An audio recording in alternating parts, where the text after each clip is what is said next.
Okay, it says that I'm live. Hello. And let me know if you can hear the microphone okay.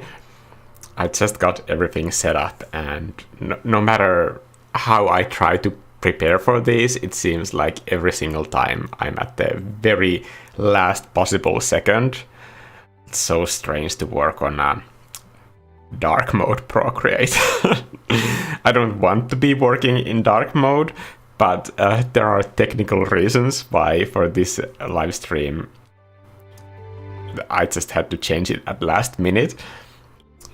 It will be evident in a few seconds. So this is draw this in your style that I promised that I will be doing this month, but it will probably go over like, I don't know. I really didn't design an end deadline for this yet, but let's just say I will announce the deadline later, but it will probably go for at least 1 month.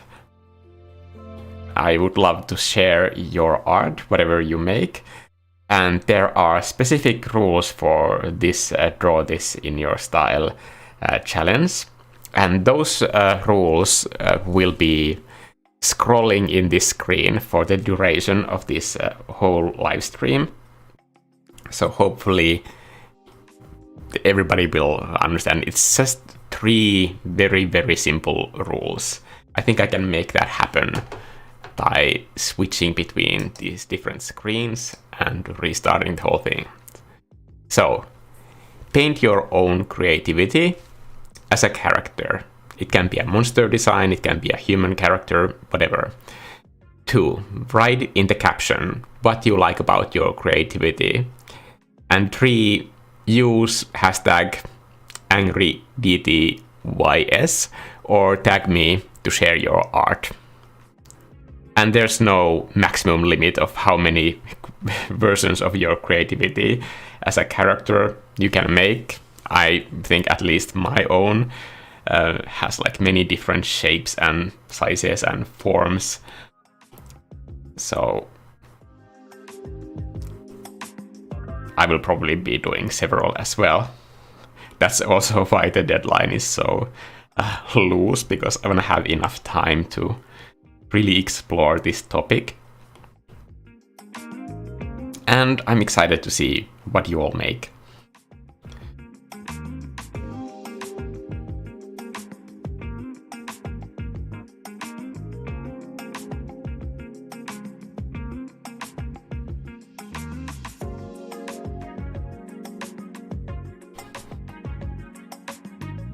Oh my god, it's so impossible to see anything in dark mode.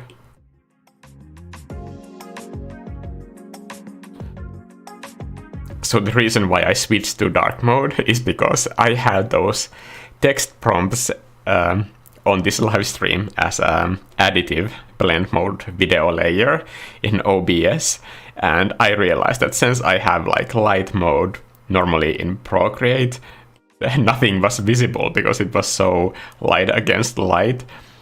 So I just really quickly changed everything to dark so that there would be background for you to be able to see the rules of this DTYS.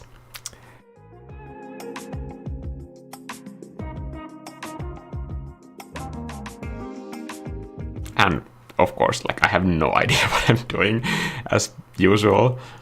I think all morning I was working on this playlist, so I had no extra time to think about what the actual illustration would be.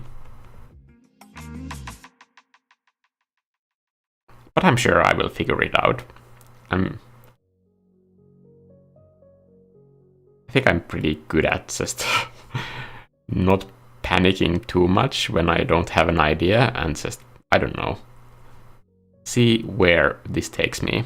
And since this is my creativity, it's such a hard word for me to say. Creativity.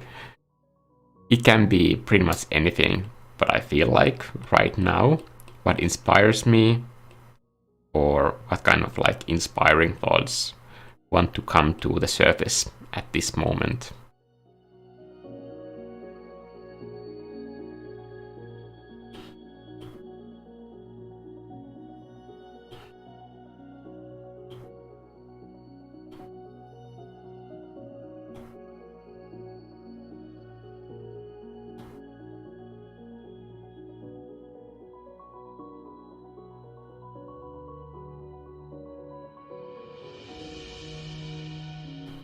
I know that somebody will be asking what brush I'm using, and it's Mikko RAL brush.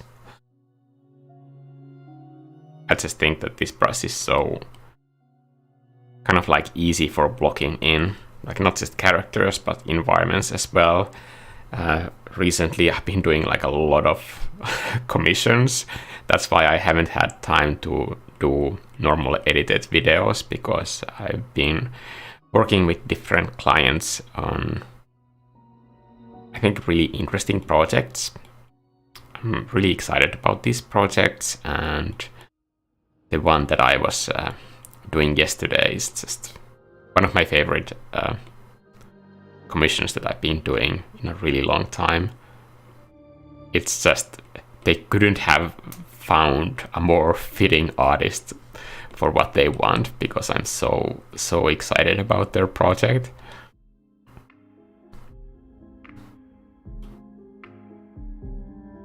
And the subject just fits me so well.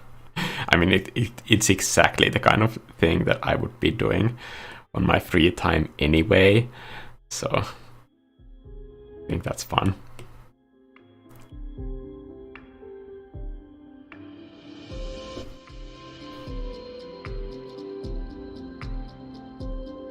Lula is saying, the inspiration from the prompt is blowing my mind. Yes, that's great. I can't wait to see what everybody makes.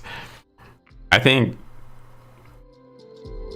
a lot of people probably would like me to do more art challenges, but it takes me quite a long time to find the right kind of idea for an art challenge. And my only criteria, like, usually is that, like, if I can somehow help people see what benefit art has, or make art more exciting and fun, or help artists in some way. And I think this is the exact thing where I landed based on those ideas.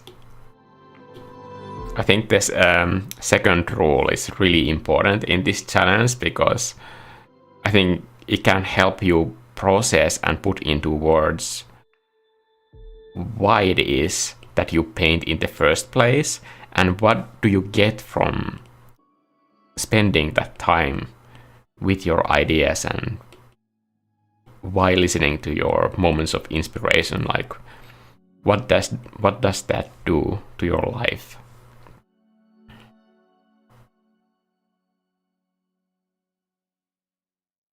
And then when somebody else sees that, somebody who maybe isn't an artist or involved in creative projects, or like have creative life yet, how they could benefit from creativity as well. I think you can be that creativity cheerleader for them this way. And I think by doing this as a community project, I think that way I will be able to reach more people in this sort of like positive way beyond my own capabilities. And since everybody does art in such different ways, and they have different kinds of relationships with their art, I think not just doing this on my own, I think it gives a better opportunity to reach people that I wouldn't be able to reach, because my art is not for everybody, and I'm perfectly fine with that.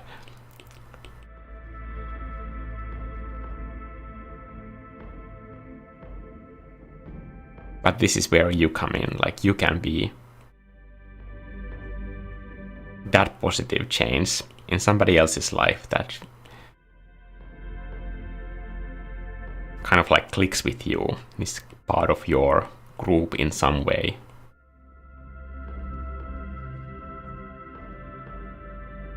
The prompt will be like scrolling on this live stream. Crap.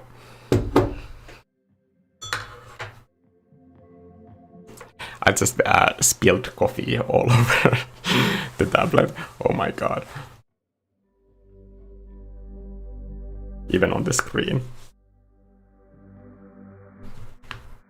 I'm just the worst. Sorry. Like I'm covered in coffee right now.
I think there's something interesting with this shape.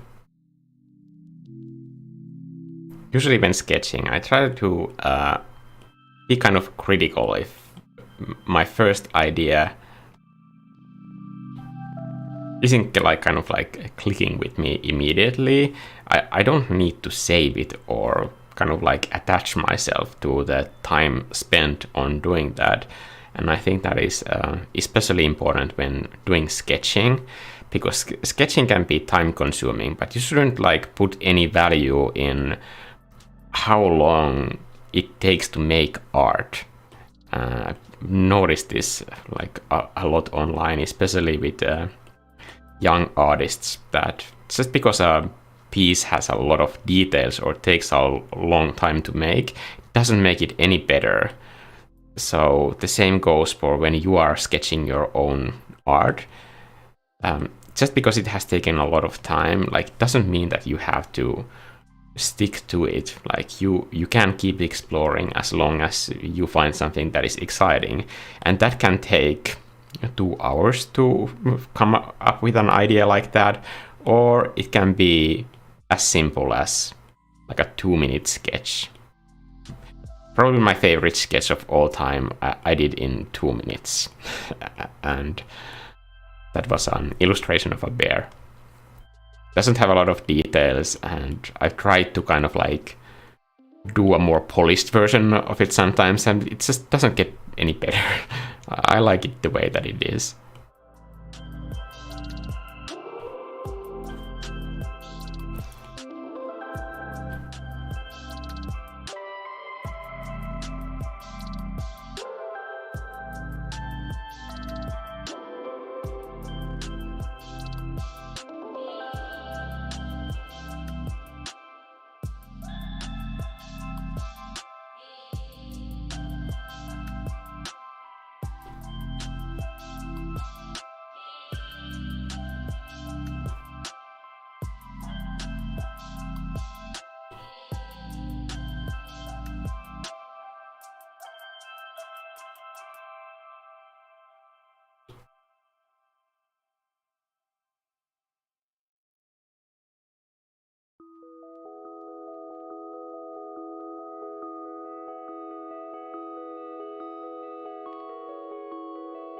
Kind of the flowy movement in this chunky shape. So that to me is something that is very inspiring, and to me at this moment it feels like something that describes my creativity. It has this sort of free vibe to it, every time. It doesn't try to pressure me ever to do something. I always feel like it's completely up to me if I make what my creativity suggests that I do. But it's always completely optional, and it's completely fine if I don't do it. I'm sure it will find some other artist for that idea if I don't do it. And it relaxes me in some way every time when I have enough patience to focus on art. That doesn't mean that I need to do an illustration for a really long time. I just need to have patience to kind of like let go of all other things.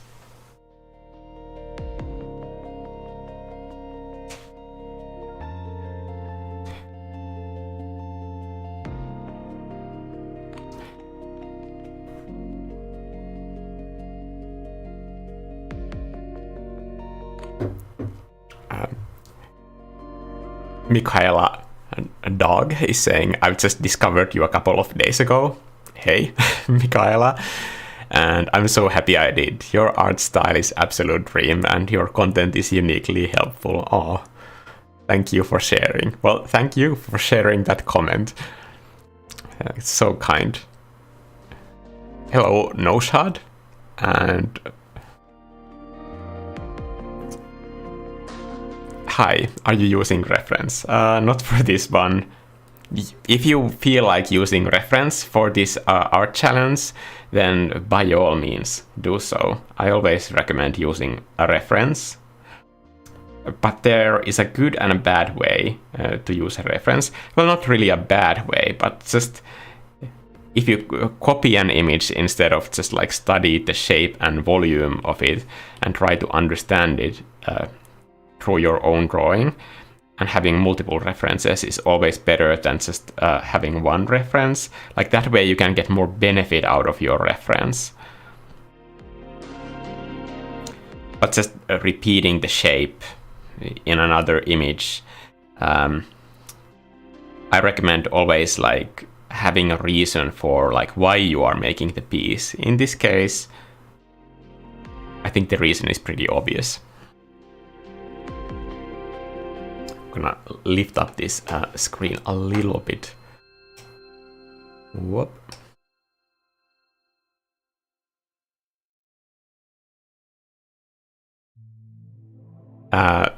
Yukinara 100 is asking, what is the prompt? The prompt is to paint or draw your creativity.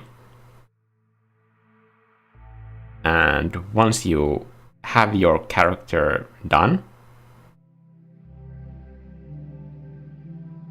write a caption for your post, why you like your creativity, what it is about that thing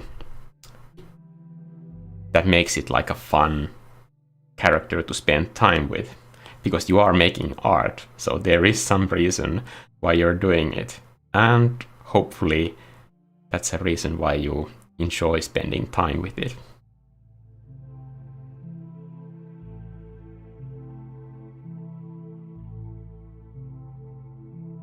For this blocking in, I'm just gonna use this palette for now.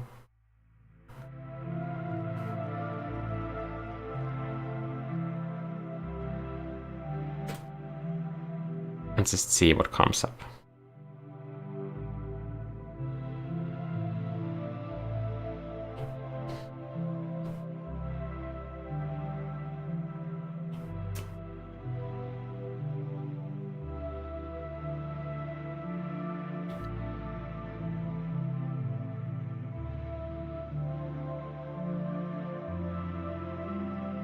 I'm gonna keep that like flowy look to everything.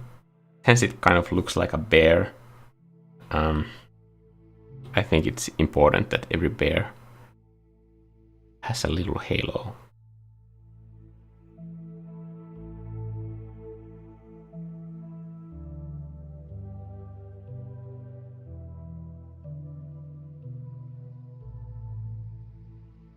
Maybe not important to everybody, but for me it's important. Anton asked if you could give him a hello. Well, hello, Anton. Mikko, mites täällä? Do you know if an additional monitor screen can mess up a drawing tablet? Haven't tested it after I got a second one, and now that I opened it, it doesn't work. Artist 12. I think every tablet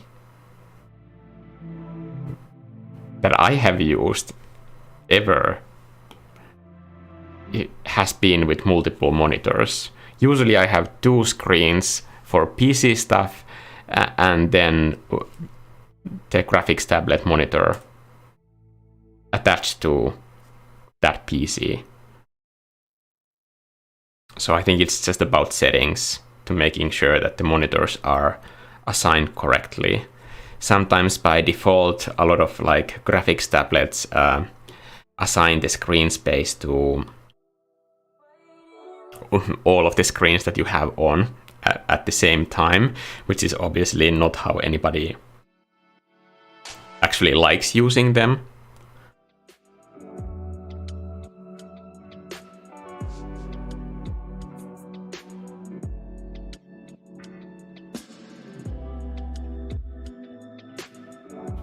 So I think with every graphics tablet that I have installed, I've had to separately kind of adjust it for the screen setup that I have. I mean, if you think about it, even at the best of time, like their factory settings are just a guess of what most people's setups are.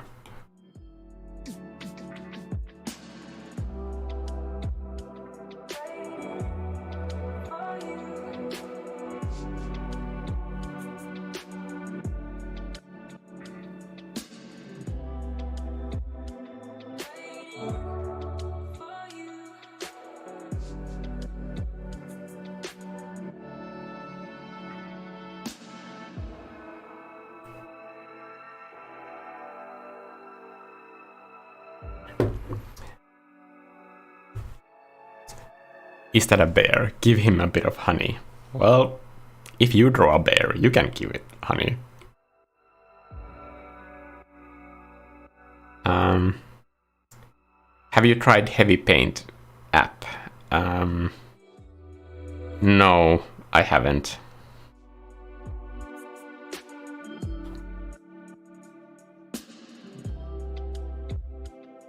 Is there something special about Heavy Paint app why I should try it?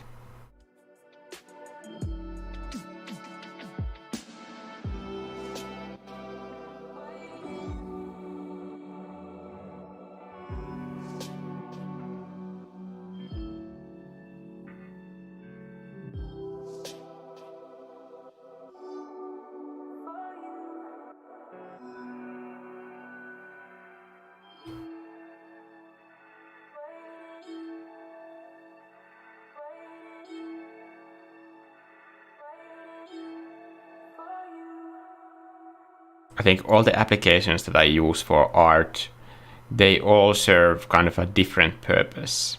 I sometimes, but very rarely, use I always want to say Paint Tools SAI, but it's not, it's a Clip Paint Studio or Clip Studio Paint. I always forget in what order those words come in, but you know, that one. I sometimes use mostly Procreate, and then for color editing for almost all of my illustrations, I use Photoshop, which is an editing program, not a painting one, but a great editing program.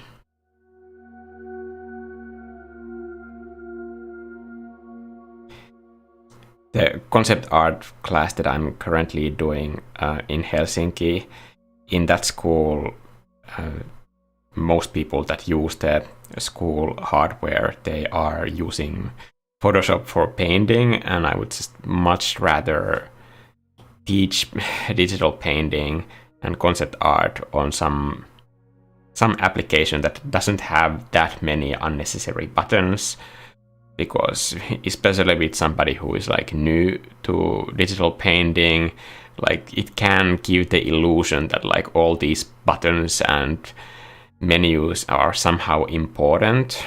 And I wish that there was a way to just like take away all of that like visual noise from the interface for when you are just like want to focus on painting.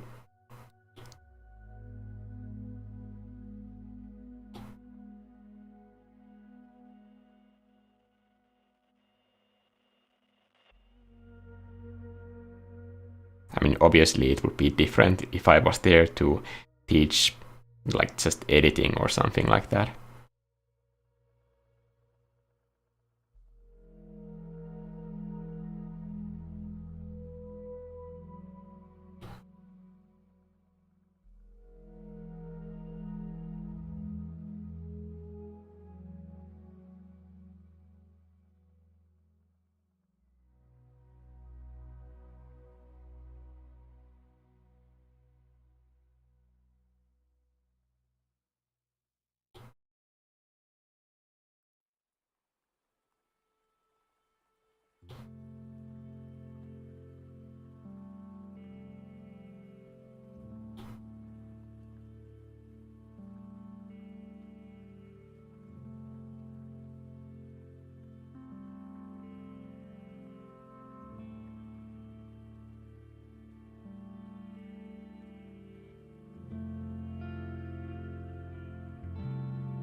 Welcome to my Michaela dog to Angry Mob. If you just started out today, check out the art assignments. They are in the latest community posts, because you will still have time to take part in the next feedback session if you do yours on time. I don't know if I will have time to do it tomorrow, but I'm trying my best. Seriously, there has just been like so much work that I cannot like even describe it. But the art assignments in the beginning of this year, I think they have been like a really fun way to kind of make art. And this is the first time that I've been like giving feedback to people who are doing the assignments. But I will only be doing feedback on the assignments, not just any artwork. And I will only do those in those live feedback sessions. We had one just last week on last Sunday, and the next one should be happening soon as well. I don't believe in written feedback, just as a general note for everybody out there. Like sometimes when people ask me on Instagram, on direct messages or something to give them feedback, it's not just the fact that like I don't have time to go on like random profiles and like give feedback to artwork. That's not the only reason. The real reason is that like I don't give written feedback ever. Like not ever. And I'm not going to. That part of my life is like done. I do like feedback sessions and I do like giving feedback, but you will at least need to hear my voice, or ideally see my face at the same time. Those are my hard limits.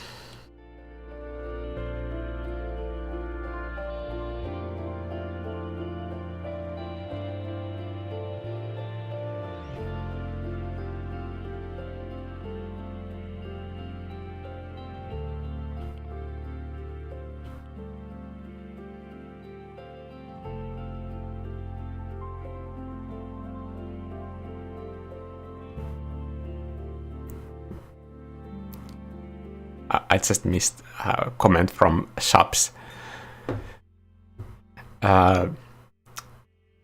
Morning, Mikko. My son is 6 and he and I are watching. Love seeing the cursor like that. Oh, by cursor do you mean Yeah, I have the cursor enabled for when I'm painting. It's so small that like I usually don't see it myself. I think it's just for this painting thing.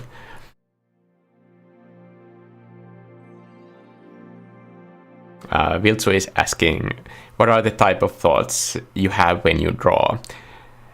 Is it just going with the flow of the wind, or do you actually focus on it and think hard? Do you try to picture the picture in your mind?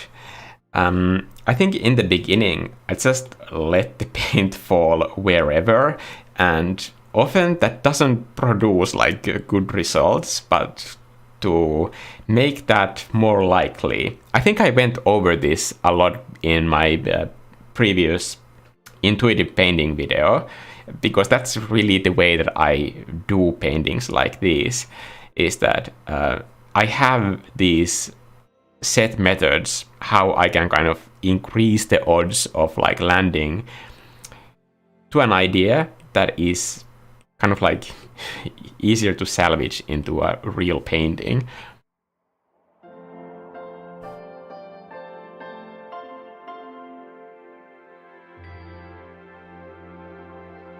One of those methods is just using a palette when I start blocking out color, or ideally using not that many colors so I can see the blocking in more clearly.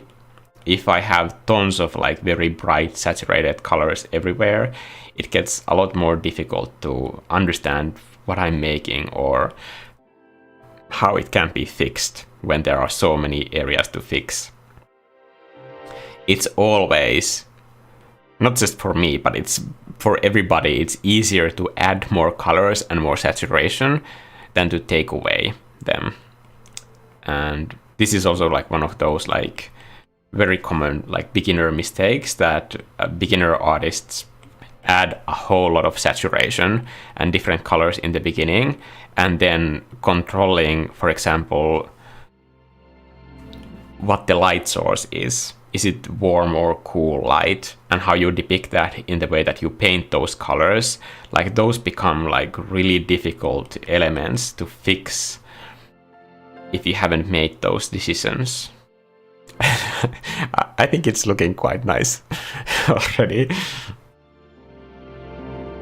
I know it's not finished to like my own things, but yeah, I don't care.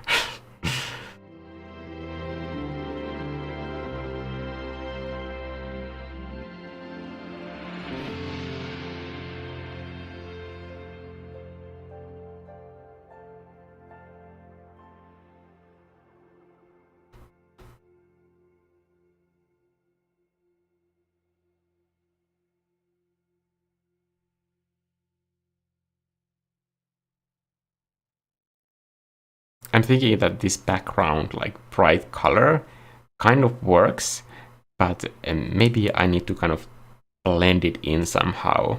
I wish that there was a cut button in this menu, but there's only copy and paste, so I have to go into the wrench icon, add, and cut here, which seems like a lot of steps for something like this simple.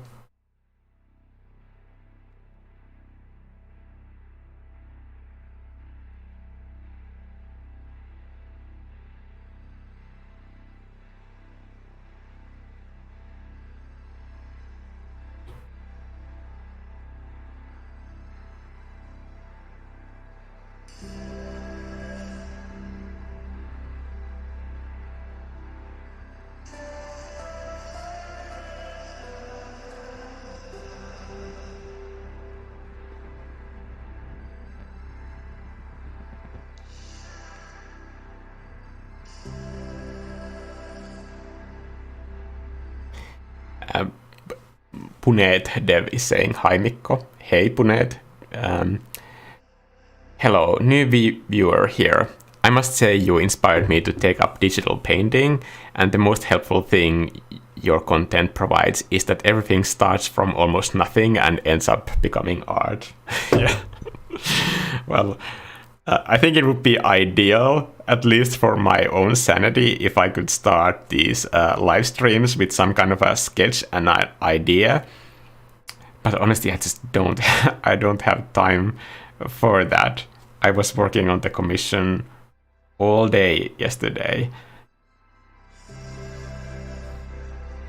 and yeah, it's just time limitation, obviously.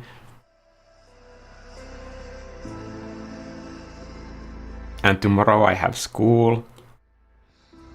Do I? I think I do.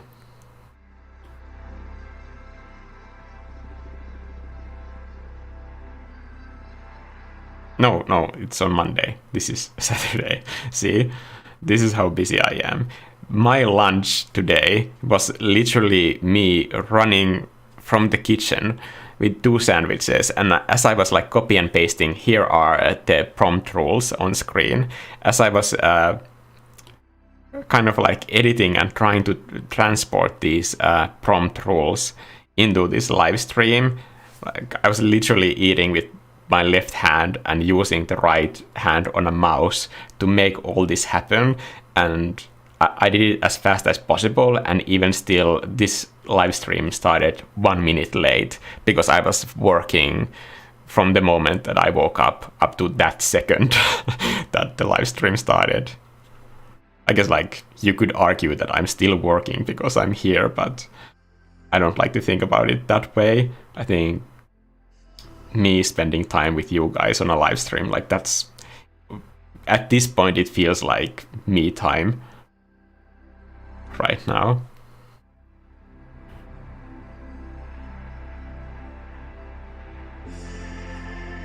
I guess not planning more thoughtfully like what these paintings are, that makes these live streams like also feel more relaxing to me.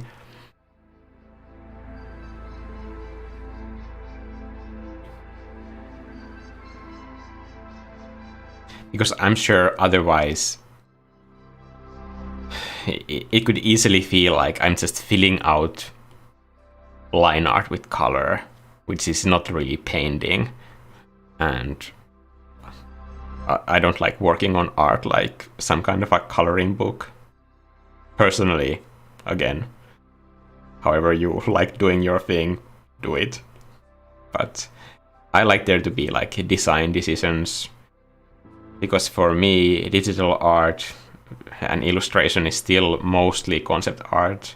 Like all the commissions that I'm currently doing, they are not illustration jobs, they are concept art jobs. And it might seem like a small difference, but it's more idea based.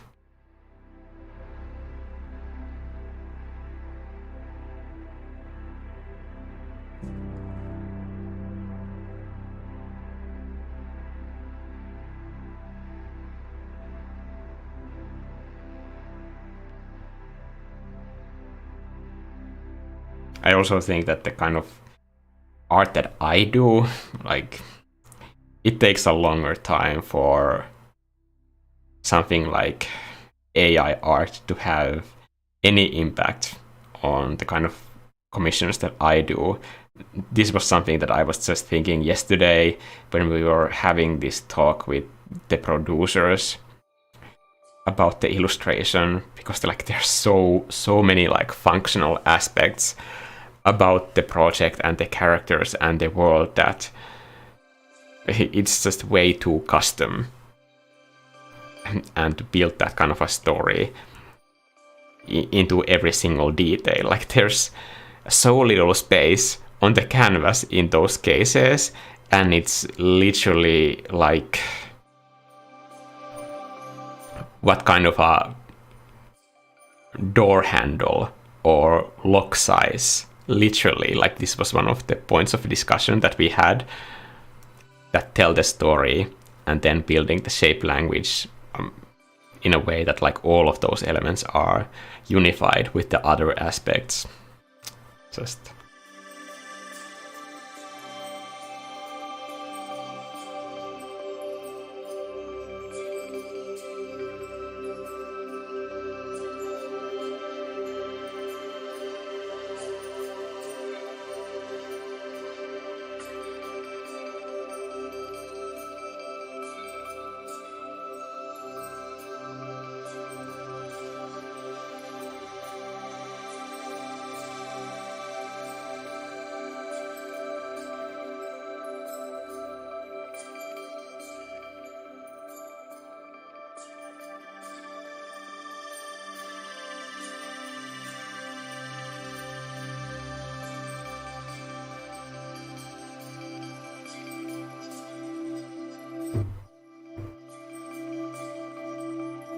Also, Michaela, who just joined the Angry Mob, like make sure that you download all the Photoshop and Procreate brushes that I made during Christmas, because like those downloads, they are temporary.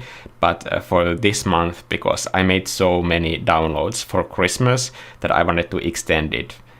Also knowing that this month I won't be able to make those kinds of downloads. Now I'm just focused on those feedback sessions and creating like those video lessons for those.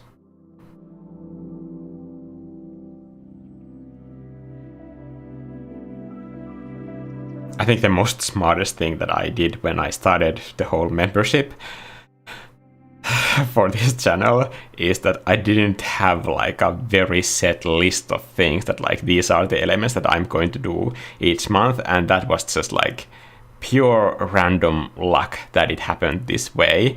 But I can for 100% as a fact tell you that I would have burned out like months and months ago if I had done that, which is something that I am pretty sure a lot of people make by accident.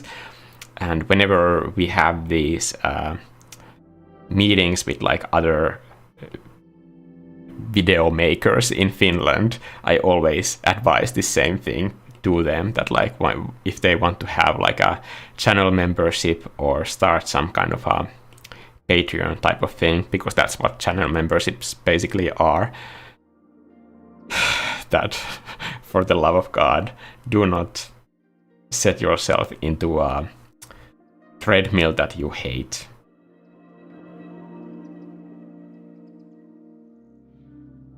Because whenever I, for example, come up with a new way to create content for the members, I can just do it because I'm not tied by some sort of a checklist that I need to do each month. And that is so important, at least for my creativity as well, since that is basically the topic of this art challenge.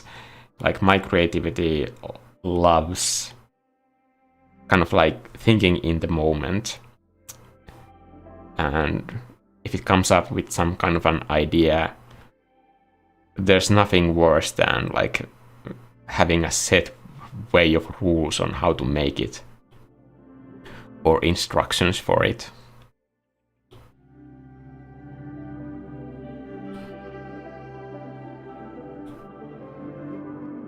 And sometimes the community members themselves like come up with ideas that are just fun to do, and then we do them.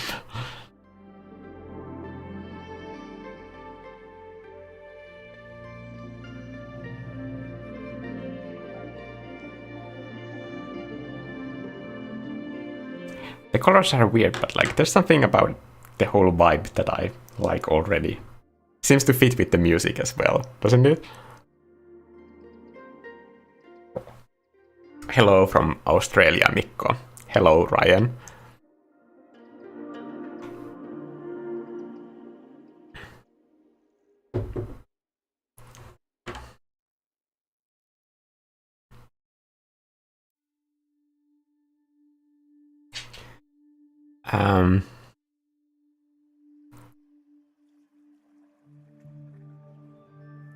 Pen and Paper is saying, always watch your paintings, and as a newcomer in the digital artist array, I want to learn your painting styles, but it's not easy, it just takes time. Yeah, art takes forever. I mean, like the rest of your life, the rest of my life as well. But your art makes me do more art. Thank you. I recommend doing this art challenge. I think that can be a great way to make that journey more enjoyable, to kind of focus on the fact that when you're making art and spending time with your creativity, that it's not so destination based. Of course, it's good to have goals, but in art, the journey is really the part that you like have to commit time and effort into getting to know yourself and understanding what it is about the journey that you like. And in the moment when you are learning art and creating your hundreds and hundreds of drawings and paintings, that if in those moments you take time to appreciate how it feels to be just like part of that experience, instead of like framing yourself as some kind of a victim that like art takes a lot of time and it's just constant effort, and here I am doing it. Like you can really easily turn it into this sort of like journey of suffering, but it doesn't really help anything. I think it helps more if you can find the joy in art, because then you will be doing it more and then you will be learning faster.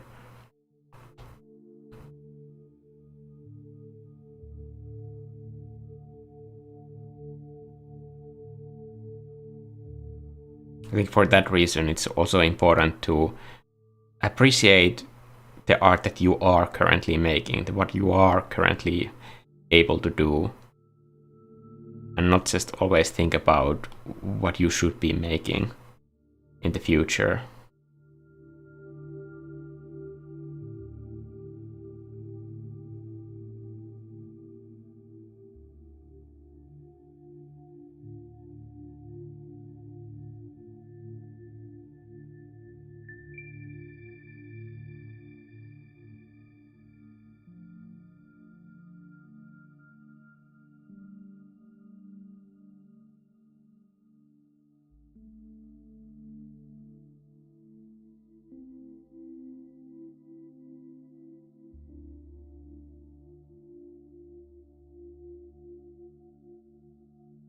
For some people, it's completely possible to make art for years and just completely miss the point of like why you're doing it in the first place.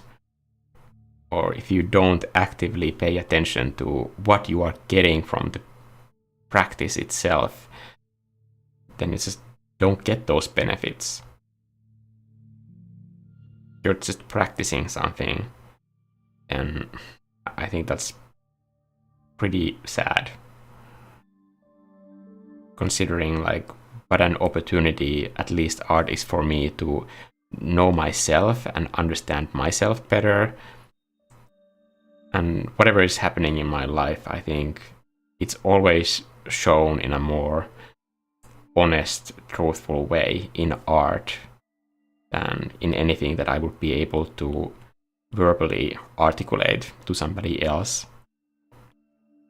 I think art has a way to kind of like dig out the truth in a way that I didn't even know it existed.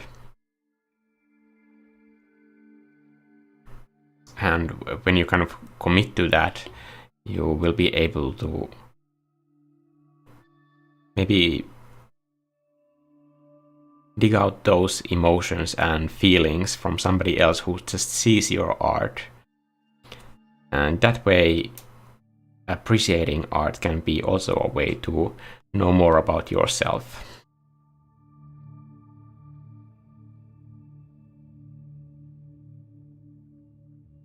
Sometimes when people go to an art gallery, they want to know the story behind an artwork and what did the artist mean by this and what is this a symbol for. But I think the more relevant question is that like, how do you see the artwork? Like, what do you see in it?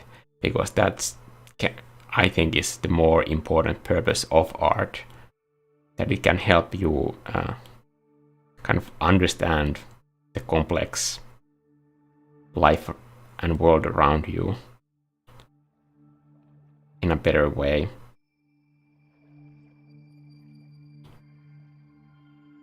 And that doesn't always mean that it's the kind of art that you like watching. It can be just something that makes you feel interested in the message, comfortable or uncomfortable. Just being like open to exploring those messages that way, I think, is important.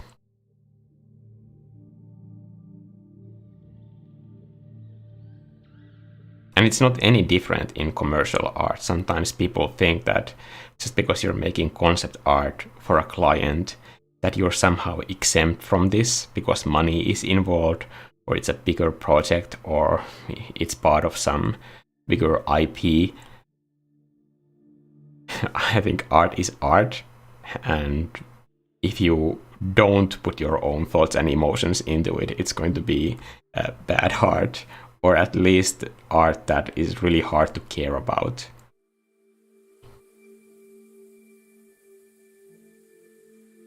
That doesn't mean it can't be pretty. I think art can be meaningful and beautiful at the same time. But if it's just beautiful, I would argue that, at least for me, that kind of art is really easy to forget.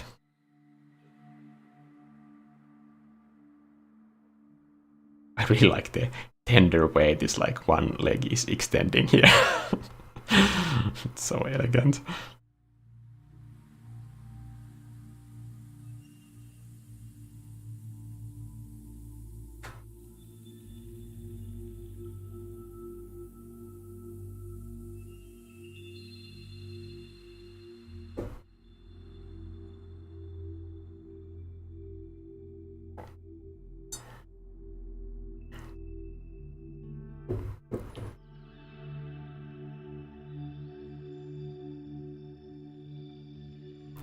Which brush do you use?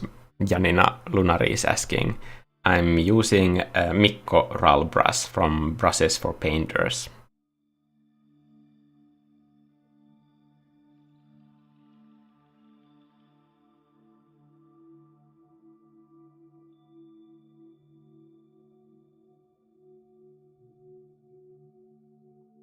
I think the halo should have maybe a different color than the border, because it's already round shape, like these ripples are going to be. And I know that ripples aren't blue out there, but when I'm working in this semi-graphic illustration style, then I can kind of lean onto the symbols of representational things instead of depicting them in a real way.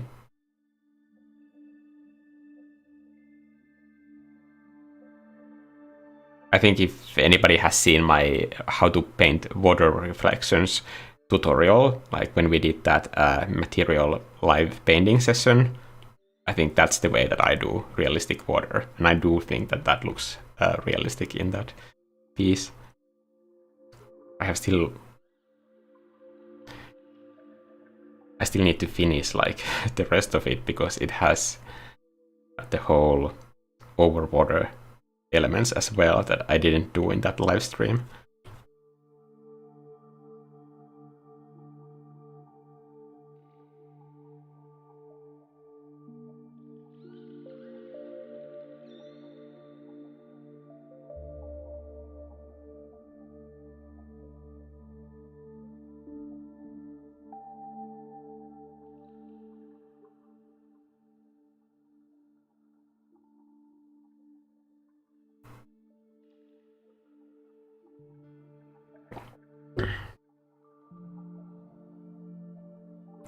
From dark purple gray bear to brown. Yeah, it's almost a full rainbow soon.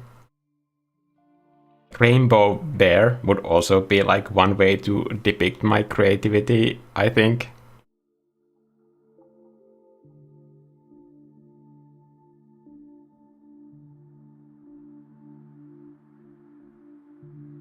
Maybe this would be in additive blend mode. And maybe I could use that as a way to define these top surfaces.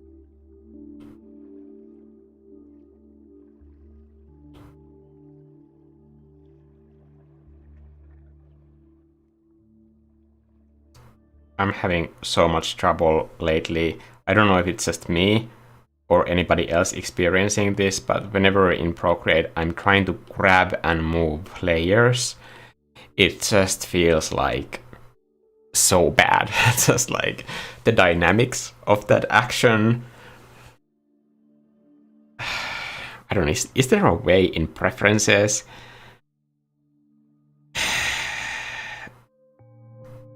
to adjust that? Maybe it's this one. Layer select. And it's set to 0.12. It should be quite small because it's the same delay as I have in my color picker. But why does it take so long? Like this grabbing mode. Just, I don't know. I don't like it.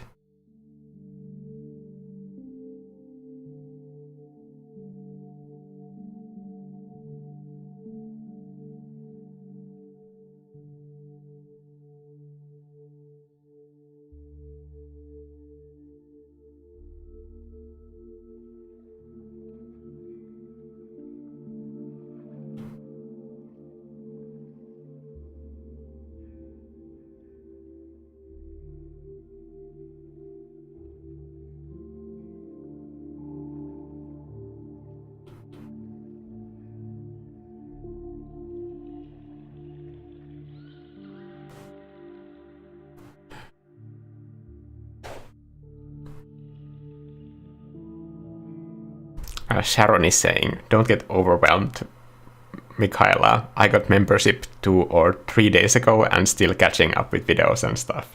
Yeah, a lot of people don't realize just how much I make stuff for memberships. There's like so many live streams and tutorials and just art assignments that now I'm like really happy with it. Like obviously, and I think if anybody's like has a YouTube art channel and is considering something like that, I just want to say that in the beginning it feels kind of like really intimidating to ask for money for content that you have basically yet to make, because whenever you start some kind of a subscription service like that, you have to start somewhere and you just can't have like a massive library of content. So the first people that will subscribe to your service, I think they will understand. At least I had a really good community in understanding that I was making and building up that library for them, and just make it like a real-time experience as that is happening and let them know what you are doing. But if you just keep that up for a year or two, eventually you will have like a whole content library that will take time for people to go through. And when you get there, you will be happy that you started.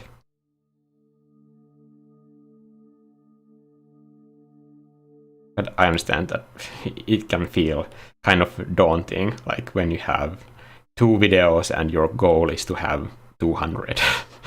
Like, it doesn't happen overnight. Same for any kind of like YouTube content. I think the best advice that I heard from how to start on YouTube is that like you have to make the 100 bad videos first, and that to me felt like super motivating. I thought that like, yeah, I can't maybe make like 100 good videos right away, but I can definitely make 100 bad ones. Like that is something that I can commit to. And even when I start these live streams, that's the way I think about these sessions as well. That like, I can't start a live stream without an idea on what to paint and then kind of like expect myself to make something good. Oh my god, I painted on like the same layer as the background. Okay. Stuff happens. Okay, let's use the crappy automatic selection tool. If anybody from Procreate is listening, you know, I love you guys, but like this tool really could use a whole lot of extra work.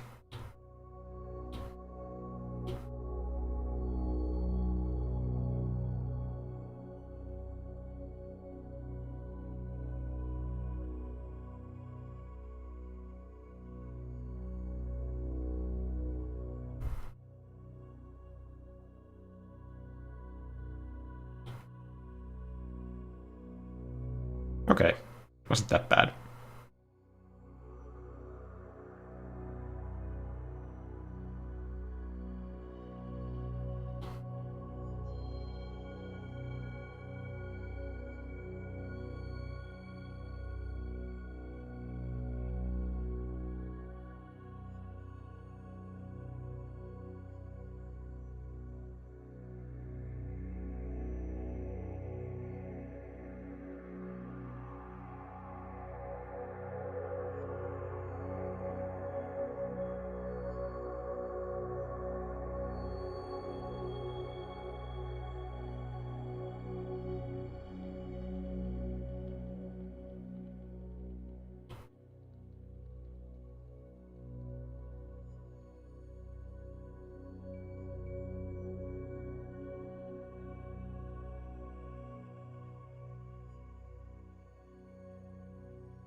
Ekko Uzumaki is asking, where are you from, Mikko? I am from Finland.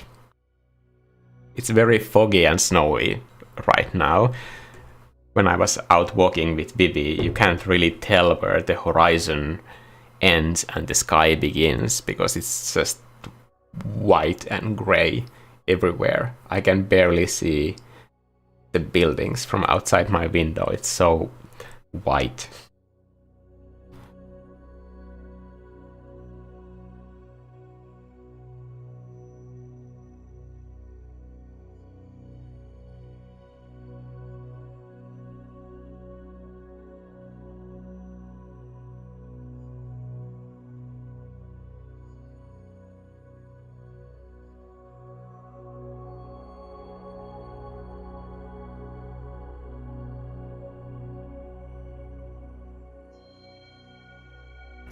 What's the strap around the back of your neck?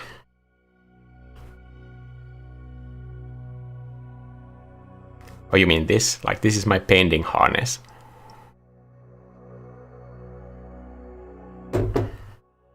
For live streams only.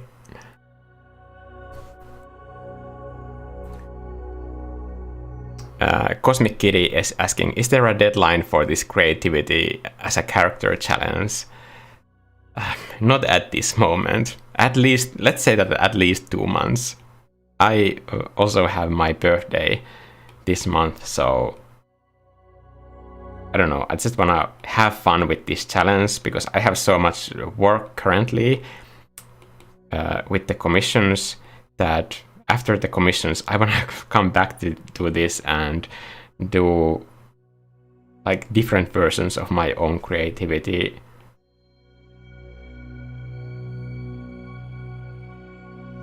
As well.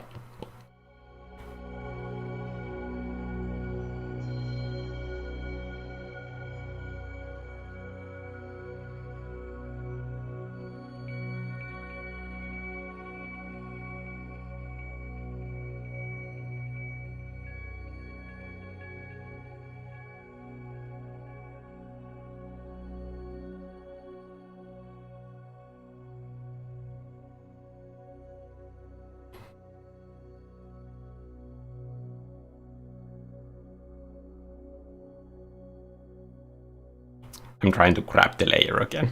I'm sorry, that this must look really painful.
how is everybody feeling about their art progress this year?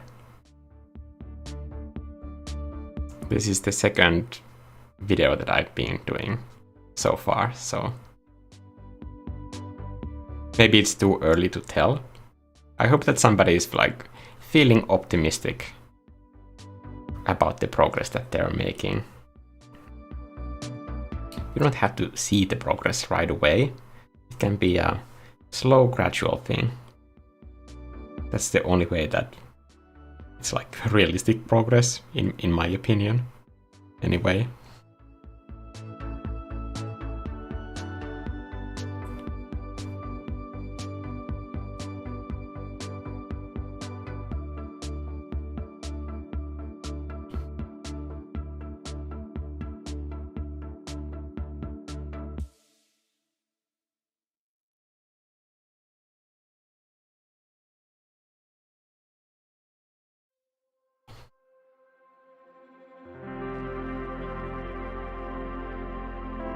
Where is saturation? Here.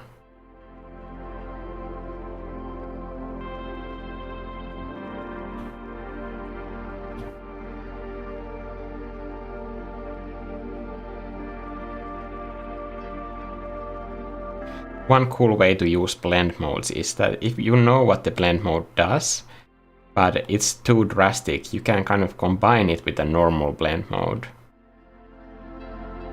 at a lower opacity.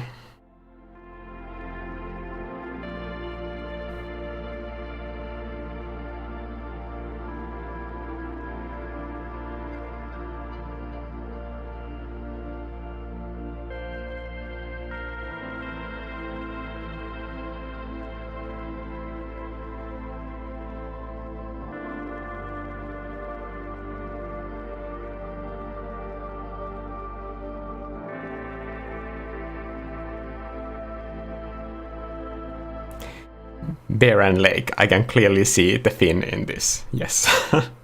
Maybe the koi fish not so much, but hey, it's for the internet.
Fields to also ask, have you only used that Mikko brush? Yes, for this piece I'm using only one brush, and it is this Mikko RAL brush. I think it's easier to focus on the decisions that actually matter when you don't have to go back and forth with painting. If you look at all of these brushes that I have in my brush set, if you look at the brushstroke profile, I think it's pretty clear to see that like all of my own brushes in this set, they are designed so that I can do the whole painting. So the purpose of this talk is not that like all of you need to get my brushes right away. That's not the sales pitch that I'm doing here. But if you have a brush that you know how to use, that you have kind of like baked that into your muscle memory, and you can expect what kind of a brush stroke you will be getting out of that brush before you make a brush stroke with it, then in that case, I recommend just using that brush, honestly.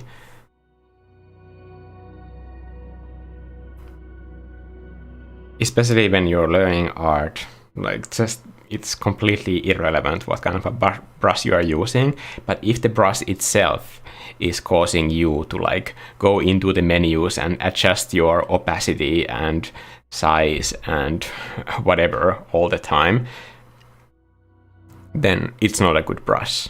But if you can avoid time in menus with the brush that you are using, then I think it's a good brush for painting. I really like these stumpy little feet.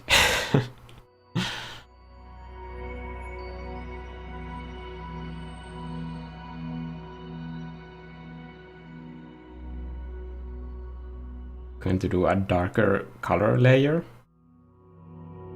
I don't always use this, but sometimes it's useful.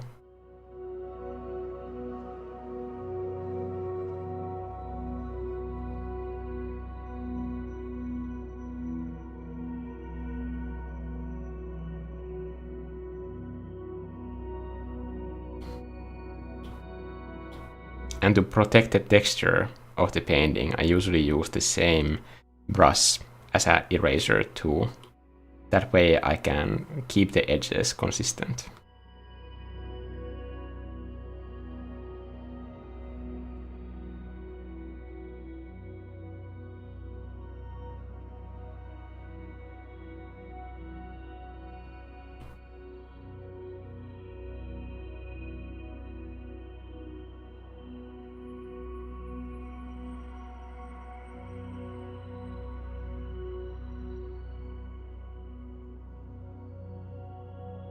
So just because these are on separate layers, it's not necessary to have everything on a separate layer.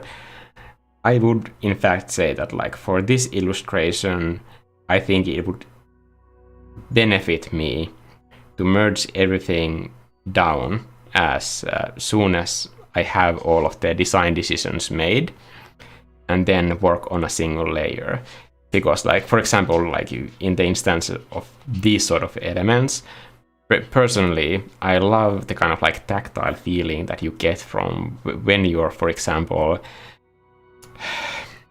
adding these sort of colors together at the edge point, and then you kind of like build this sort of like very chunky looking edge that shows that those color surfaces are colliding. And it can work as sort of like a painterly outline. And I think that can bring a painting a really cool looking look if it's applied throughout the painting. Think of, for example, if you have a clear blue sky and then you're painting a tree in front of that sky. When you're doing it with oils and then you're adding a little bit of like holes for the sky to see through the foliage, or when you go back in later and you want to adjust the edge of those leaves, that sort of like interaction between the tree and the sky itself, I think it's a really cool looking element in a painting. But that's just personally my thing. I'm not saying this as a general advice on how you should paint, like do whatever.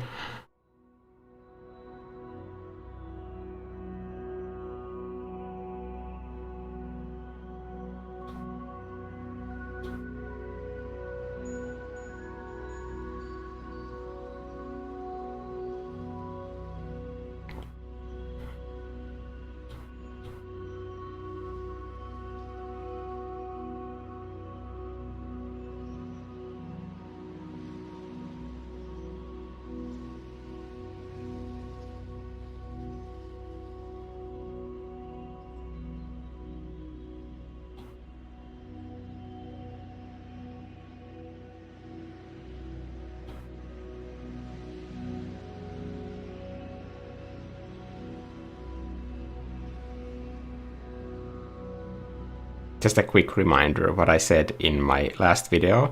When you're doing transformations in a painting like this, if you see this button right over here, make sure that it's in bicubic mode when you're doing illustrations such as this one.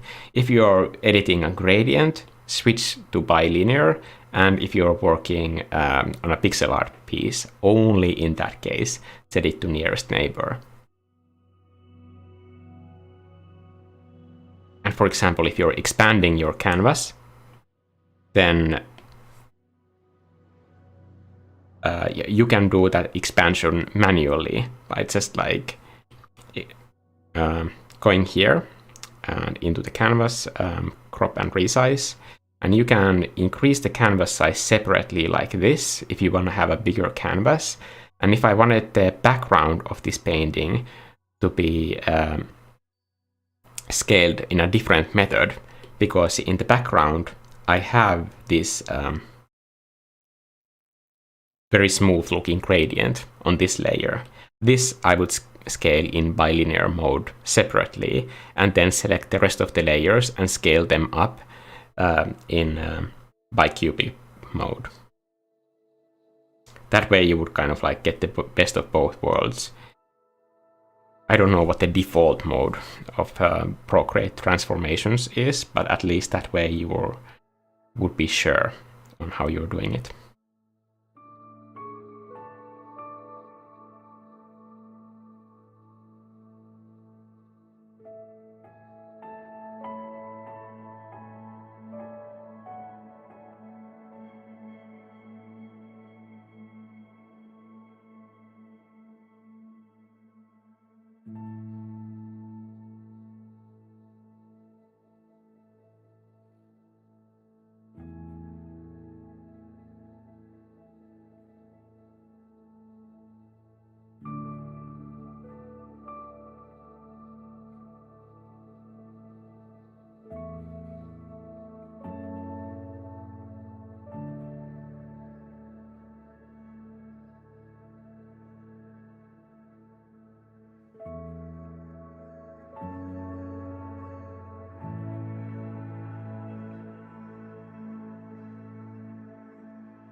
Sharon is like also sharing my pain on painting on a wrong layer. I think that happens like statistically way more often on these live streams, because obviously English is not my first language, so whatever I'm saying. I need to translate in my head constantly, and then I should be painting at the same time. And somebody was, I think it was Viltsu, who was saying that, like, do I just like freely paint whatever all the time and let the painting come? Like, absolutely not. Only in the beginning, when I'm searching for an idea, then I'm in that free mode. But for the rest of the entire painting process, I am constantly going through my own checklist of like checking just like different parts of composition all the time, constantly. And that's where the flow state comes in. Flow state isn't when you are kind of doing something automatically. Flow state is, according to science, there's actual research on this. Flow state is when you are using your brain capacity at its like maximum efficiency. So you're fully engaged in what you're doing. And that's the reason why other things such as the passage of time or distant sounds or even sometimes like a chronic pain can go away when you don't have time to focus on those elements anymore. Your body is basically just laser focused on doing that one task as efficiently as possible.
One of those task list items, for example, when it comes to composition in this sort of instance, is I'm cutting these kind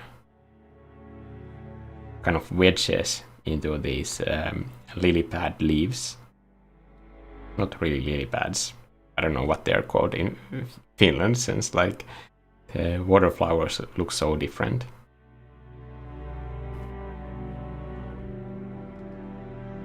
But the checklist item here for me is to check that I don't accidentally make all of these small triangle cuts facing the same way, as that would be a composition mistake.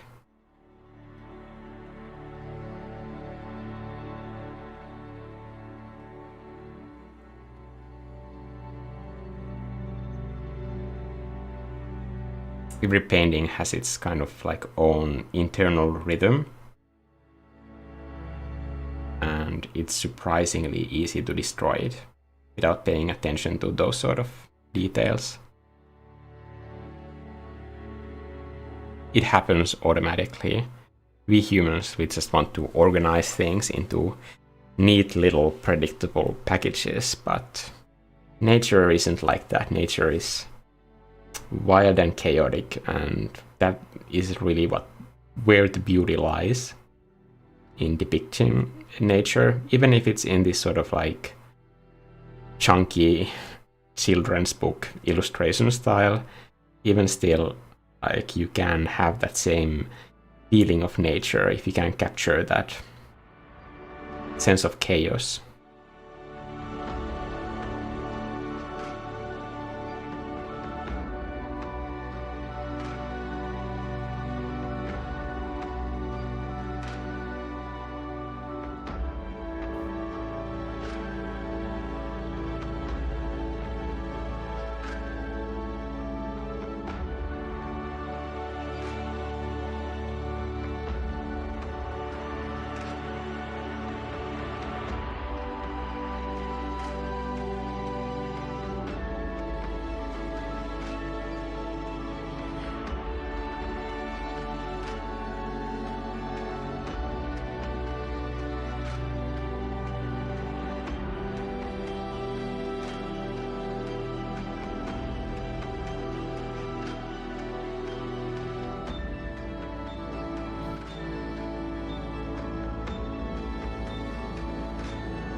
Viltsu is having some candy-related drama in the chat. You can see it because the auto-censorship blocked it.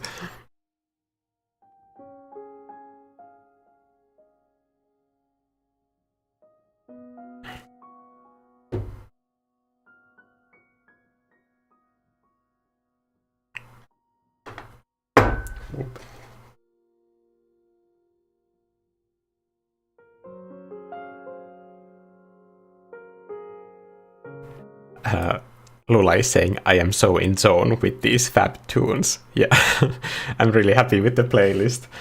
I made it all morning as I was walking outside with Vivi.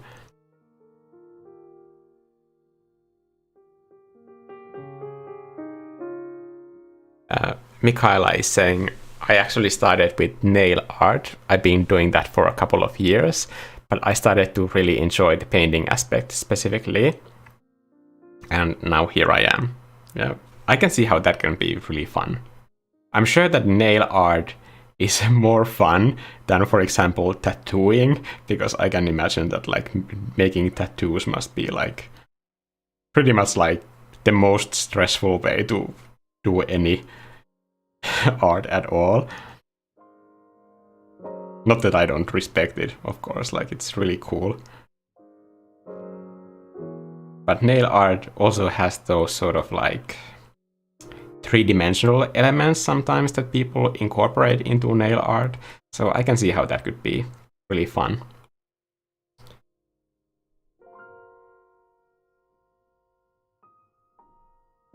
I mean, I don't do my nails, but I'm sure that if I had steady enough hands, that I would enjoy like painting someone else's nails, like small landscapes or characters, on nails. Like, that could be fun.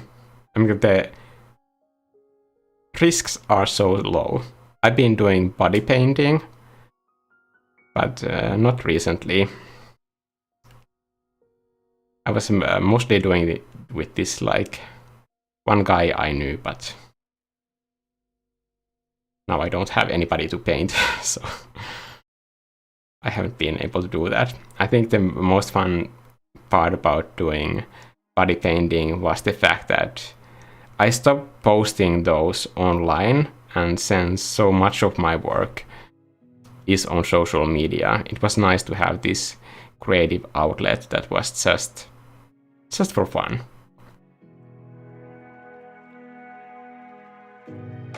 Because as much as I say that, like, you should never care about the numbers when you are posting art online, when your entire business is your online presence and the clients that you can make out of it, it's kind of impossible not to care when art doesn't do well. So especially in those sort of situations, I think it's great to have a creative outlet that isn't in any way connected to, like, your social media.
Oh, Pekka Kujansuu. Hey, Pekka.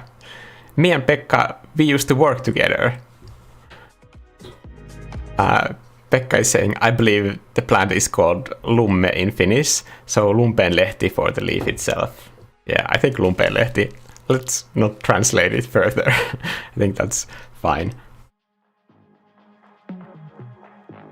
But these flowers, if you see those, like, lumpeenlehti flowers out in nature, like, those are always, like, the most saturated thing, because they have this sort of, like, silky, almost like slick, glossy surface to the petals, so they are, like, super saturated.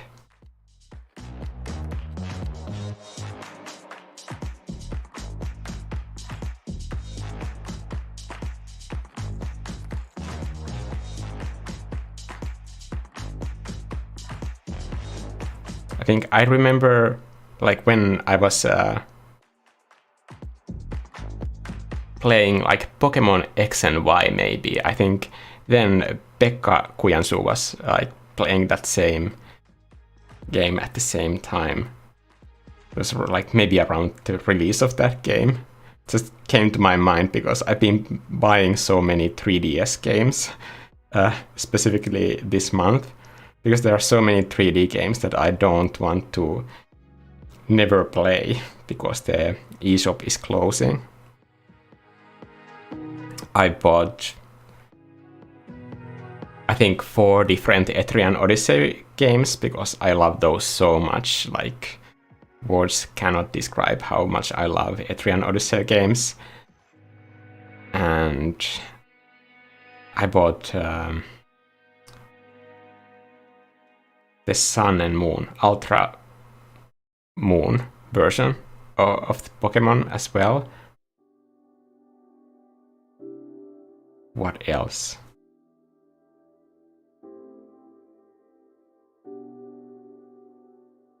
A Seventh Dragon, which is a very rare Sega published game that is still available on eShop.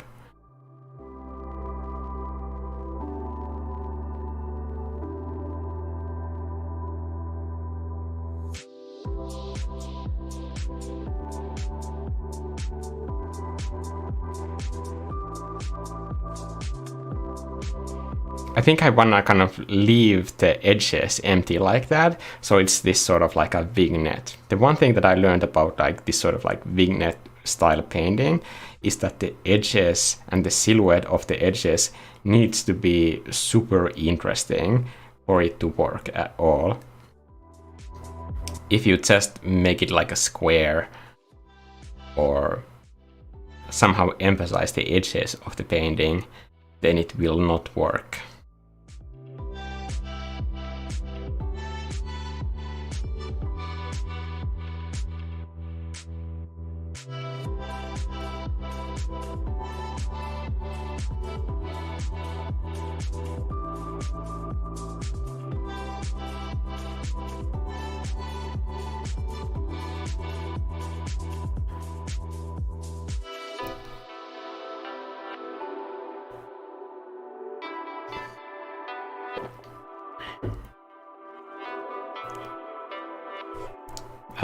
AG is saying, my dad keeps telling me he would love for me to get into tattooing. That's a weird request from a dad. I'm gonna finish, but I don't want to. It's nerve-wracking for me to just think about it. Yeah, I understand, AG. Maybe you should like explain to your father just like how much fear there is in drawing in general, and then especially when you are doing something that is going to be on someone's body for the rest of their life. Maybe it's like extra stressful. I mean, at least I could imagine that it would be.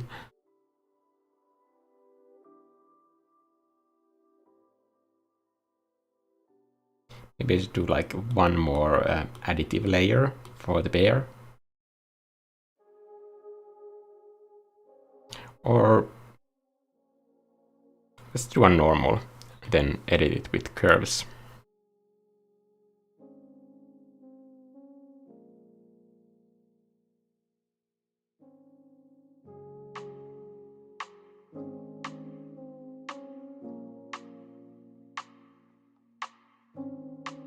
Okay, and then mask it.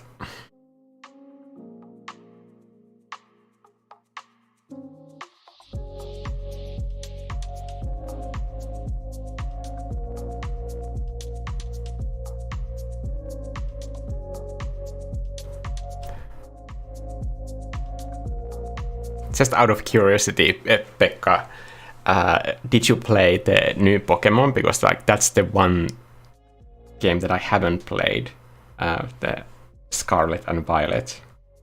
I know that I am going to at some point. It's just, I'm the kind of, after I stopped working, like making games full time, right now, I really don't care about like when a game is released. Like for example, last year, like I played Monster Hunter Generations Ultimate, which is like 7 or something years old game to begin with. And I just don't care about graphics at all anymore. I care about visual design still, but like graphics, not at all. So when Scarlet and Violet came out and some people were complaining that it has a lot of like technical issues and so on, some of which, not all of it, but like some probably can be fixed with patches and optimization. So when I buy games like really late these days, I get to just enjoy all the patches that have come out. But honestly, this year I will probably just be playing a lot of like old 3DS games. Like for example, Tommy Kokki was talking so many good things about this Box Boy. I think the knee is in a wrong spot, so I think I need to fix that. Now I just noticed it. Yeah. And the Switch Box Boy was so good that I bought the entire collection on 3DS. So all 3 Box Boy games.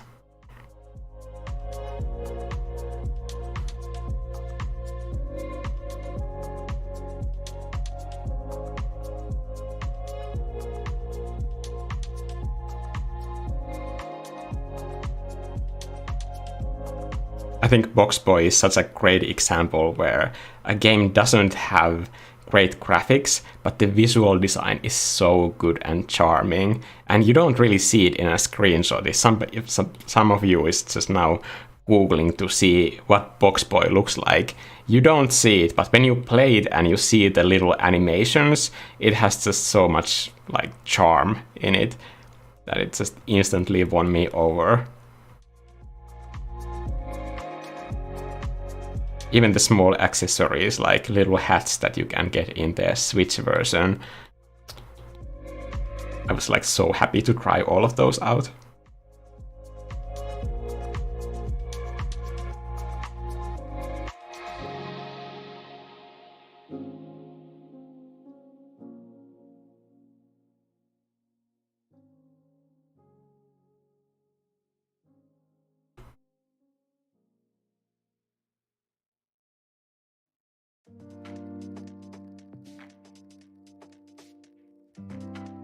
It has that sort of like a weirdly classical composition, this painting, even though it's just like nonsense, which is my favorite combination.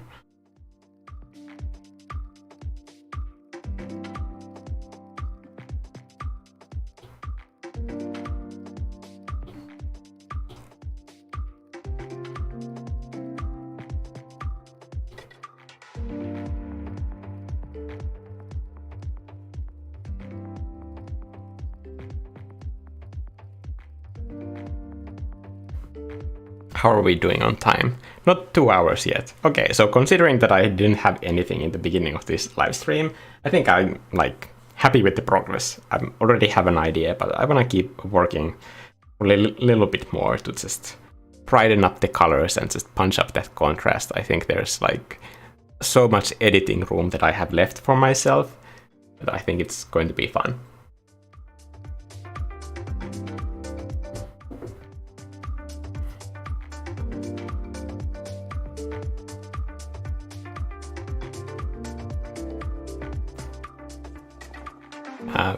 Pekka is answering, I didn't play the new one. I guess for me, Pokemon felt more interesting to play together with friends, and I don't know anyone else who's playing the new one. Yeah. I can understand that. Doesn't the new one have some sort of a multiplayer mode? Like, I might be wrong on this. But that seems like a new take for Pokemon. I think the mouth has like this brushstroke that makes it look like it's at the wrong angle.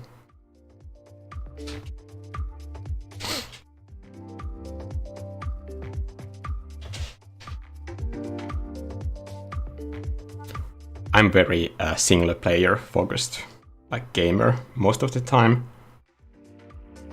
Just because like I don't have time to like organize my playing time at the same time with somebody else. Not that I know that many people to begin with.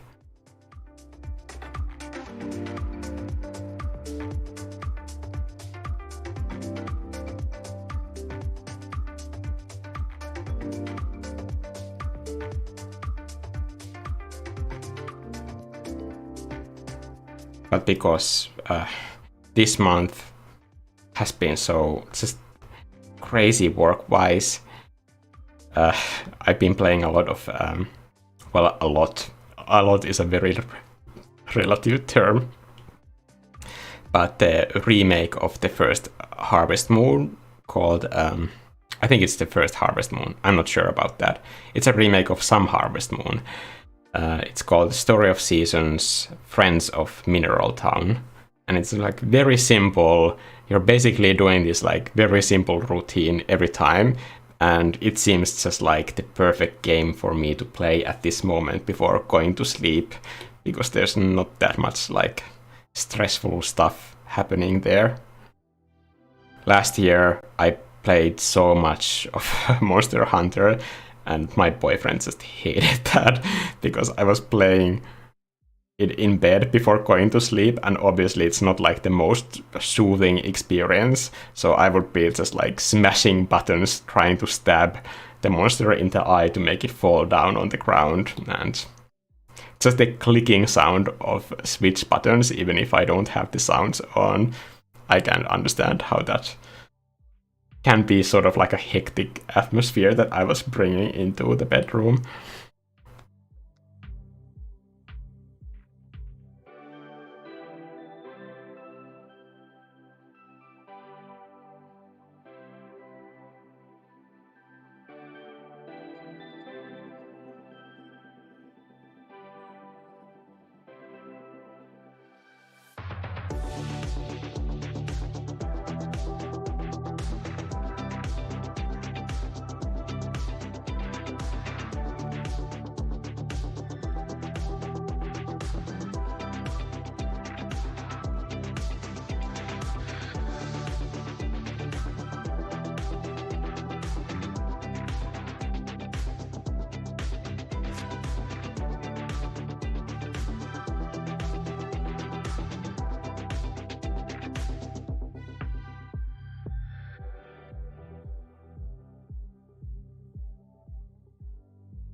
It's one of those paintings that just makes me smile for the kind of nonsense that it is. It also makes me actively think that, like, what would my art teachers say?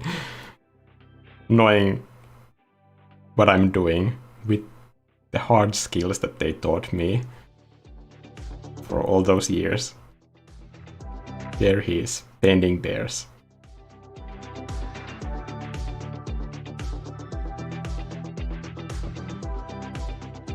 Like, they weren't that judgmental, but like maybe, I don't know.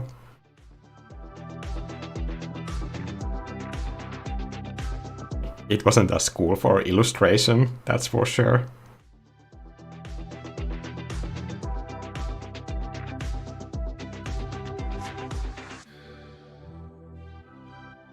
But the thing about learning oil painting, I think the best part is that the skills that you get from it, like, they're very applicable to like literally everything else.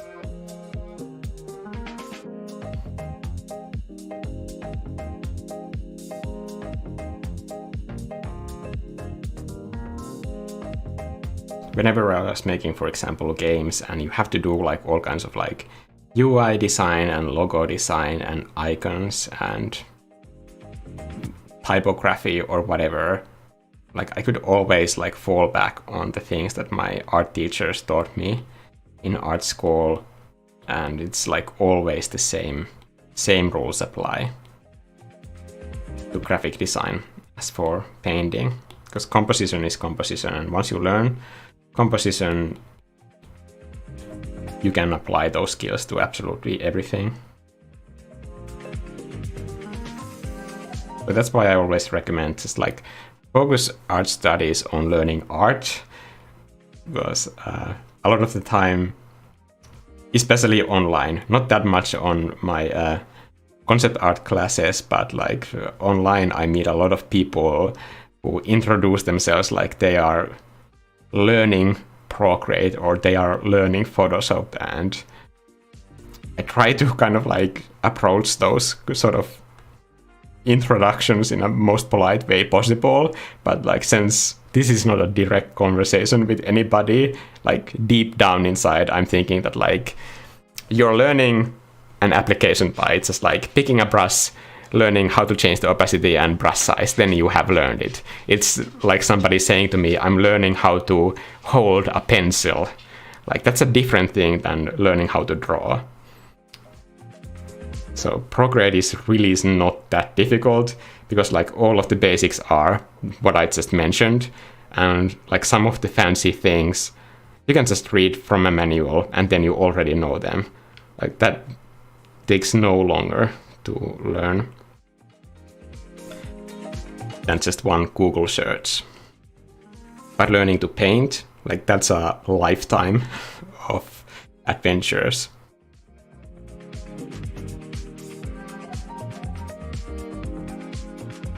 And I think learning to paint, like that's the fun part. It's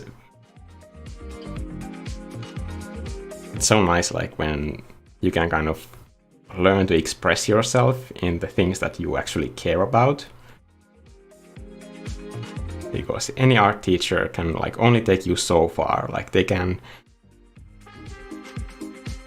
give you the tools on like how to learn the fundamentals, but what you do with those skills and where you take us with your ideas, like that's completely up to you. And starting that journey, I think, just never gets boring. And when I'm teaching art, like honestly, that stuff is always super exciting to me. Pretty much in the start of like every concept art course, you can see that the students are kind of like afraid to express themselves, or they don't really know how to kind of like utilize the skills that they already have. But by the end of the course, like a lot of the students have kind of that sort of confidence that they know what they're good at and where they want to take their creative skills, and it's always like so rewarding to see. Out of all the jobs and different hats that I wear, I just want to emphasize that like teaching art, like absolutely no competition, makes me the least amount of money, and I genuinely do it just because of like I want to kind of like share that excitement and love for creativity and just be there on that journey when people are kind of like finding their way in art. That to me is like always super fun. And it feels like important work, I think. Whatever that means, but it feels like meaningful to me.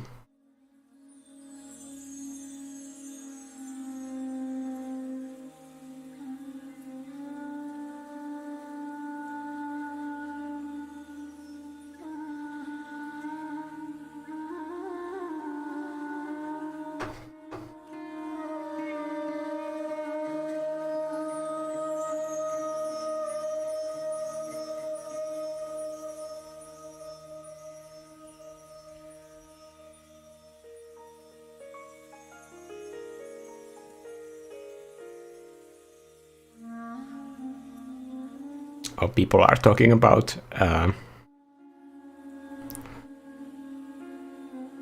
I don't talk or promote Riot products on this channel. Like honestly, screw that company.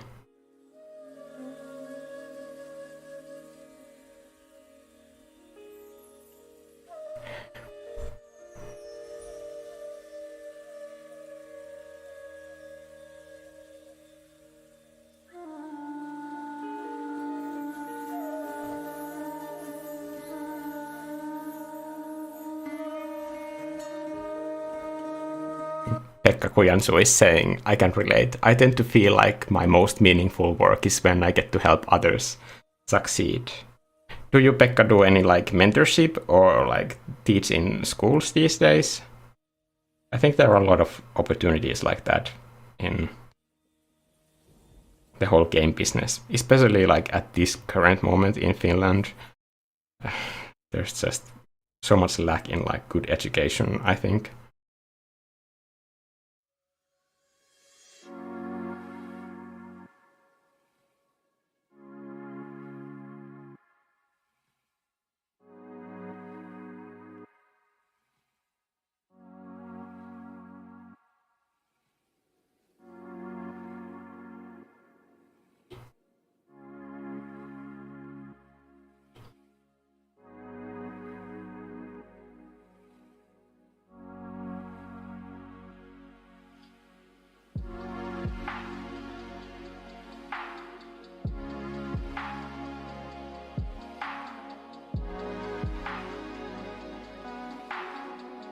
I think the class that I'm teaching this year, it's like very varied group of different kinds of backgrounds, like animators and graphic design.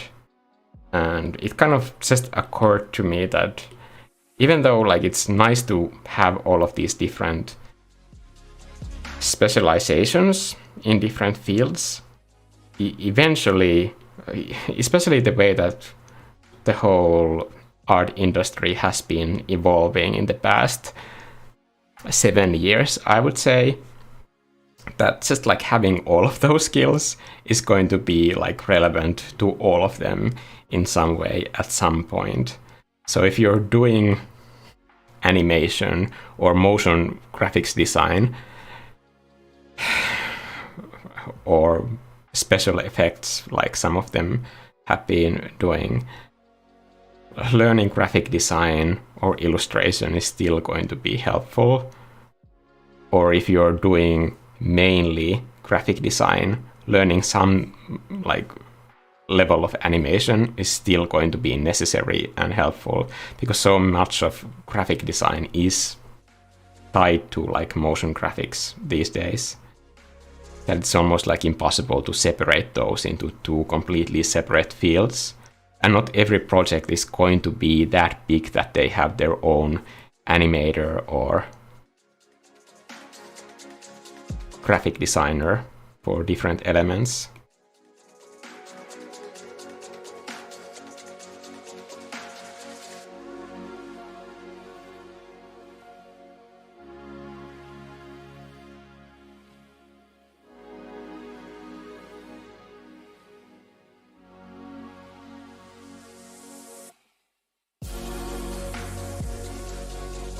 I think when it came to like different types of games, the projects that I always enjoyed the most, not just games, but like any like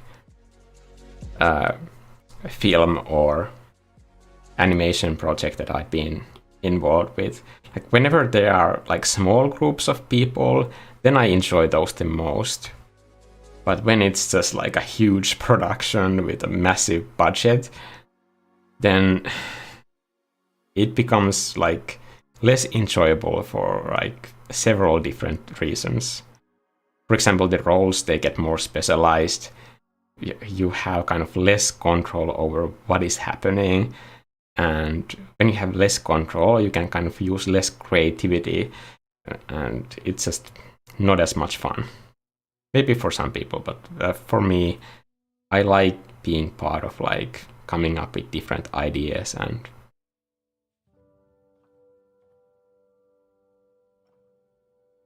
making the whole concept happen. I think that part to me is the most fun aspect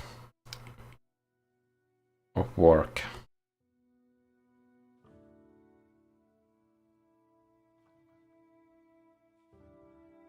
But if you're working on like some sort of like a AAA budget game for Ubisoft, for example, then maybe your job can be as specified as like you get to design all of these medieval looking kitchen sinks in this game.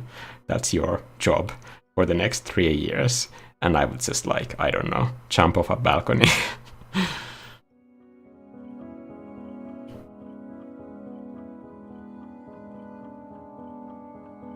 And when I was younger, I was kind of like able to put up with sort of like, okay, work is work, let's just do this with the best of our ability. But like the older I get, the less tolerance I have for stuff like that. And I think I know myself well enough that I'm not able to make myself care about certain things. So for that reason, I just have to say no to some commissions and projects where I know that like this is just not meant for me. Even if I could make money that I need from something, that it's just like, it's not going to be great for my mental health, because I don't have this sort of time to waste in my life.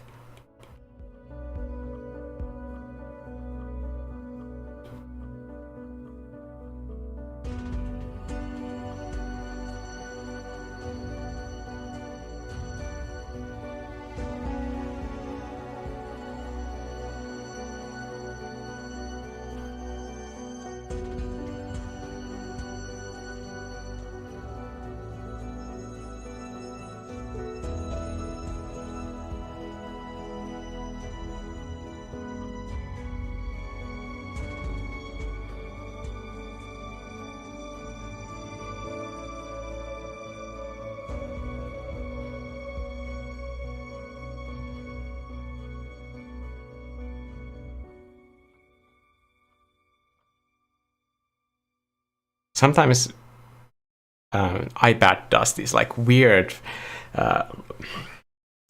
lightness shifts. I don't know how to describe it. Like, it just seems like the backlight seems to like randomly switch.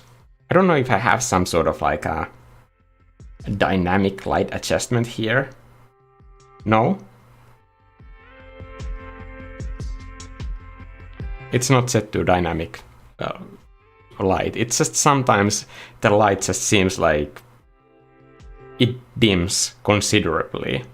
And I see that. I'm not just being completely crazy here. When I'm doing, for example, like video editing and I'm adjusting the colors for my videos, I can see that like at some point the screen just goes like way dimmer randomly.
Cosmic Kitty is saying, I've been enjoying the new Pokemon game.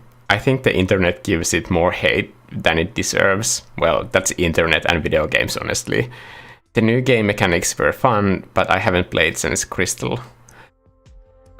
Yeah, I think with video games, you also have to kind of adjust what you hear on the internet to knowing like what you like about certain kind of game mechanics, because internet just like brings the worst out of people, especially when it comes to games.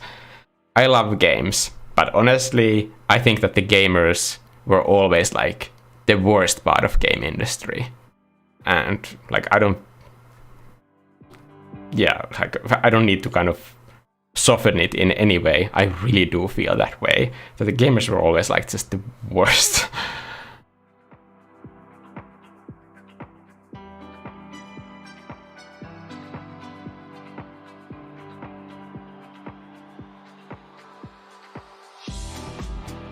Like, especially when it comes to like sexism and just the way that people treat each other. Not great. And you can kind of see that in the game industry itself. Like what I said about, for example, Riot Games. I think Riot Games is the worst example of all. I think we've all heard these like horror stories of like what happened at Blizzard, but whatever you hear about those things or what happened at Ubisoft, like they pale in comparison, because the Riot stuff, that was already happening years and years before people were talking about these work conditions at game companies at all, especially the work conditions of like female employees. Like that stuff was already going on for years at Riot, and everybody knew about it.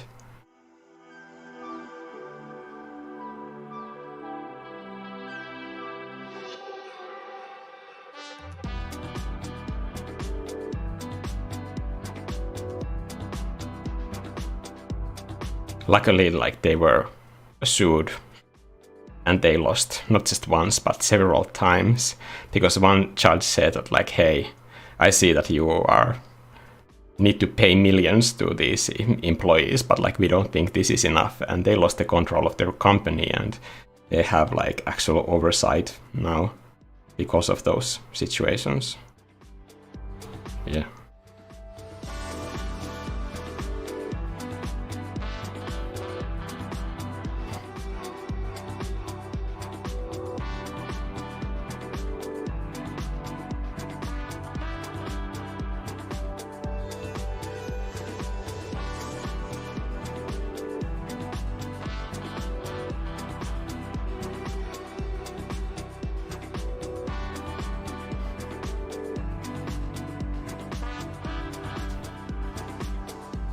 I kind of liked it more with the texture.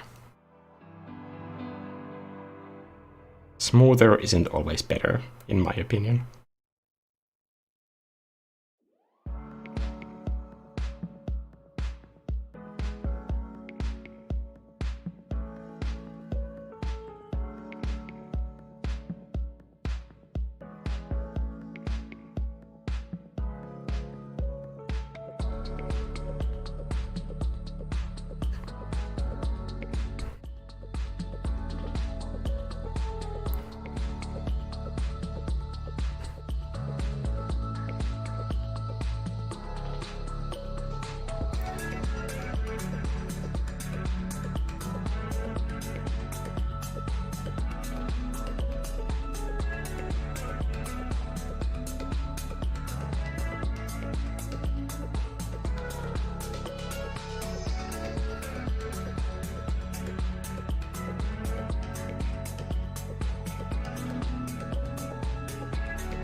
So if you are doing this art challenge, I will be sharing artwork from people who do this art challenge on stories on my Instagram, and maybe even stories here.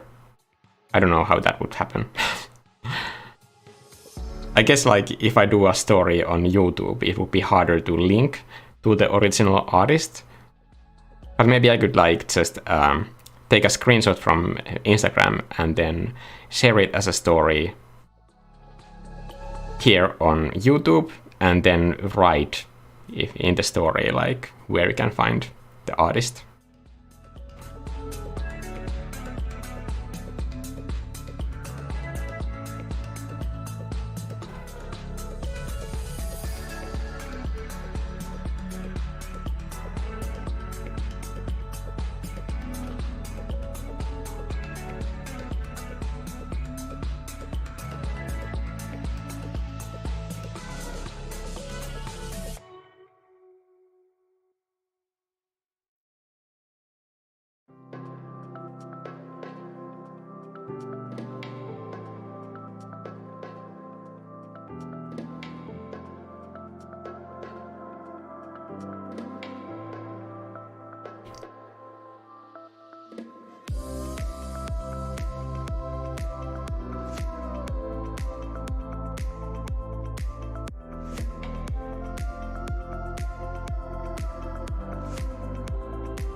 Cosmic Kitty is saying, technical art question. What do you guys do when you have character that you love, how you drew, painted it, but it's not the best pose compositionally? Remember that you can always like extend the canvas to any direction in digital art, and it's a very powerful composition tool. So I recommend using that. Or just like rotating like the whole thing. Like, never feel guilty for doing that. I recommend just like using whatever tools you have at your disposal to get to the end result. At least I have this sort of like take no prisoners type of attitude toward making art.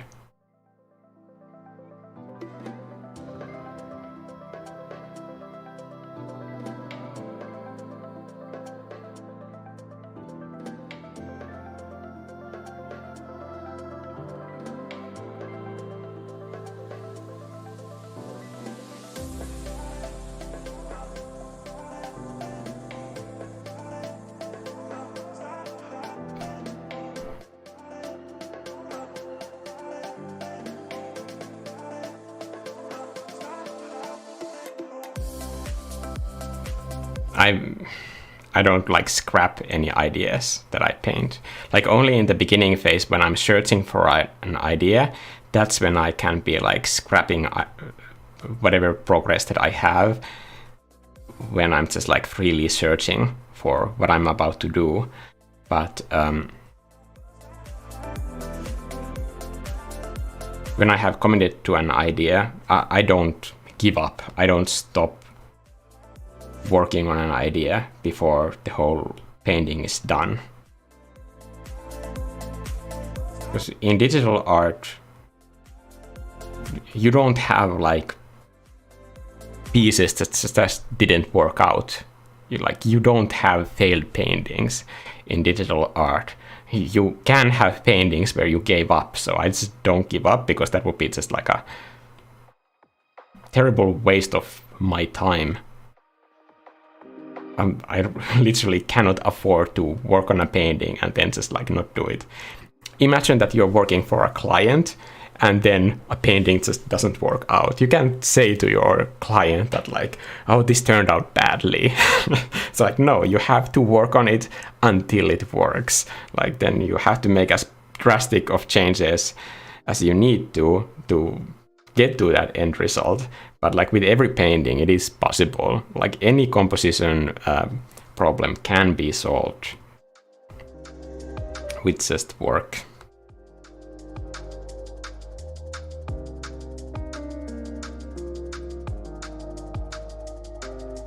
I'm not good with sketching, so I don't have often this sketch that I immediately know that it will work out. But I'm very good at this sort of like workhorse mentality that like I will be able to power through the parts where the painting doesn't feel like it's quite working. And I'm pretty merciless when it comes to taking down huge areas or making big changes to like find the way to express that idea so that it works.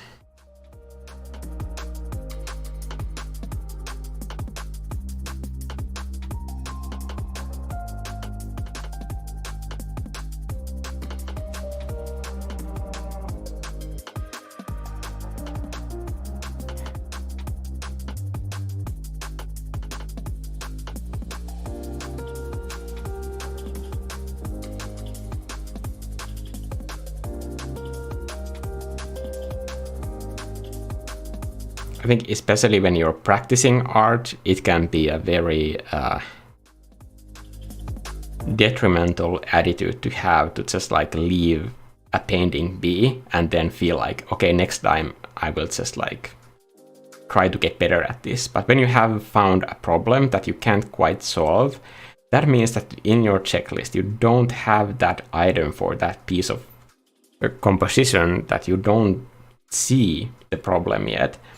So I think in those moments it's especially important to kind of like lean in and really power through different approaches. And maybe sometimes it's just about like trying lots of different things to see what will fix it eventually. And then maybe you will immediately have an idea of like how you could describe the problem. Because if you cannot say it out loud, what is wrong with this piece and this composition, then you can't fix it. But once you find the solution, then you will be a much better painter in the future as well, because it will be an item in your checklist when you go through that checklist to see what part of this composition doesn't work. Is the values, the color contrast, the saturation distribution, the brushstroke grouping, whatever it might be. So for example, like when I'm having these feedback sessions, like that's the checklist that I use. That way, the feedback for every artist, no matter what their style or their subject is, it's the same and it's based on the same rules. So it's not subjective to what I like or don't like.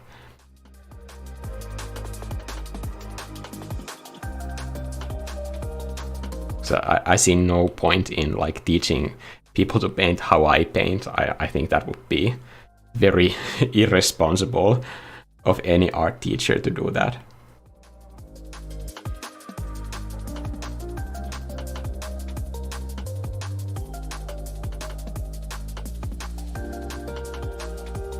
It's weird that it happens only in digital art, and yeah, it's not something that I'm gonna get into ever.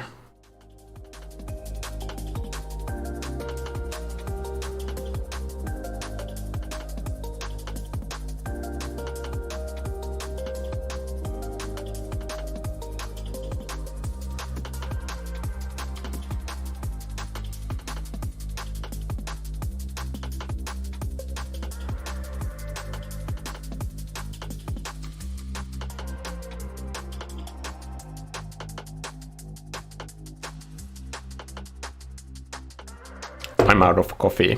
That means that I should check the time. Okay. Maybe it would be good to stop the live stream around 2:30. That way the live stream won't look too intimidating when people see it in the feed. But I think I kind of like have the idea here already. Thinking like maybe I should like shorten one of those limbs.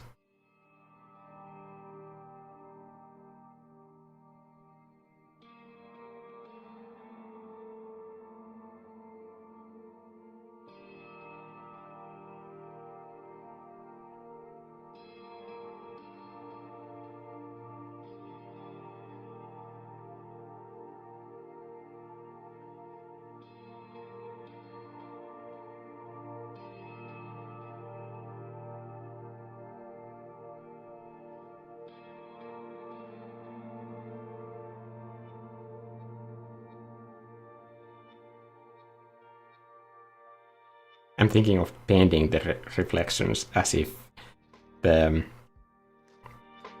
thick outline was actually part of the subject.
Cosmic Kitty is saying, my current problem is I rely on the same angle and pose for a lot of my paintings. Side view with 3/4 of a turn, it gets the job done, but next time I'll have to add pose to my checklist.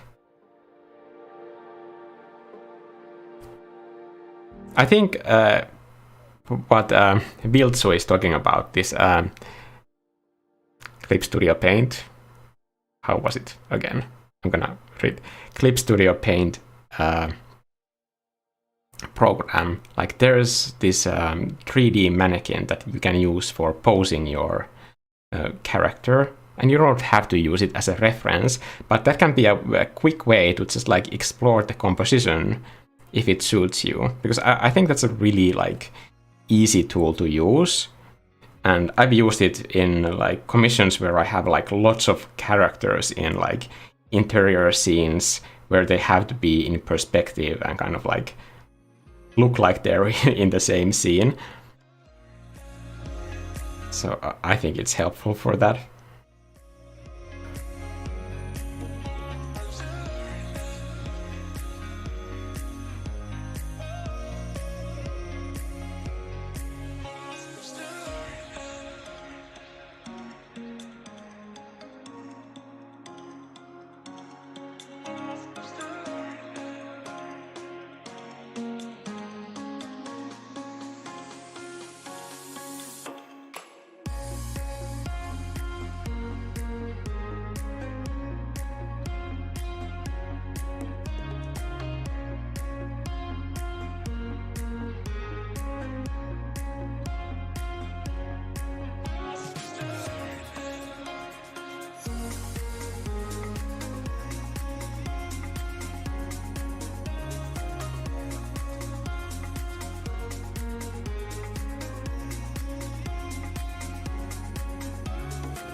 I think one thing that you can do to improve your paintings immediately is to just stop using white. You can stop using black too if you really want to push your skills.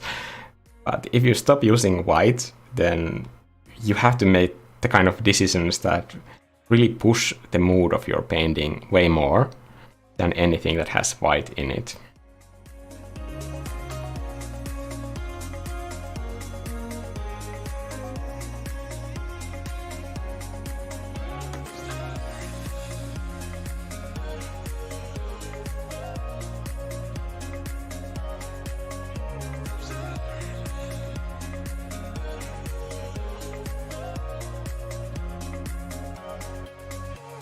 Also, it makes editing paintings so much more fun and easier, like way easier when you're in the color editing phase. I said that I should stop soon, but like I really don't wanna. I'm really happy with this. I don't know. Despite being so busy with everything, I'm like really glad that I committed to making this live stream happen and got to paint a little bit for myself as well. And see what you guys are up to as well. I hope that you got some art done here as well. I think it's always more fun to paint when I just feel like we're all working on our own things together.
Doesn't it look like super peaceful?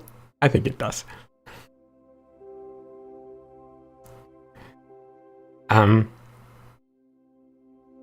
Thank you to everybody for joining. Viltsu, Cosmic Kitty, Feline, Subs, and whoever has been in the chat. Again, like, sorry if I'm not like always able to read everything in the chat. I need to also focus on painting, and it does take a little bit of time. If you didn't notice, this is 2 hours that we have gone at this point, and we have a painting, and it still needs like polish, but like I'm kind of happy with the progress.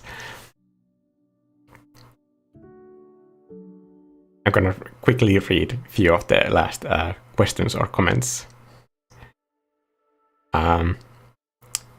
Feline Firkin is saying, school put me off using black too, still in my head from 30 years ago, and traditional watercolor method of not using white has stuck with me, but I like white sometimes, yeah.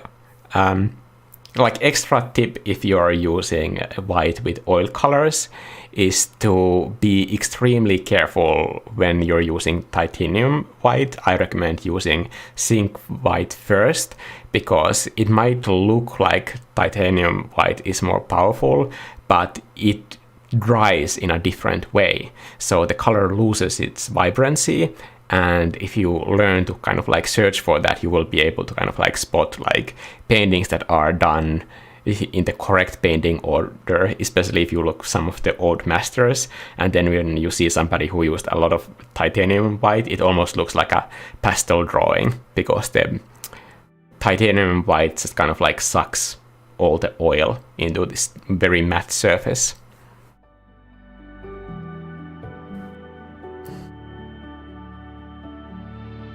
Pekka Kujansu is saying, such a peaceful bear. Yes. I think this is kind of showing what my creativity kind of brings into my life. Like when I have very like hectic schedule with my work, art always kind of brings me the exact kind of like peacefulness that I need.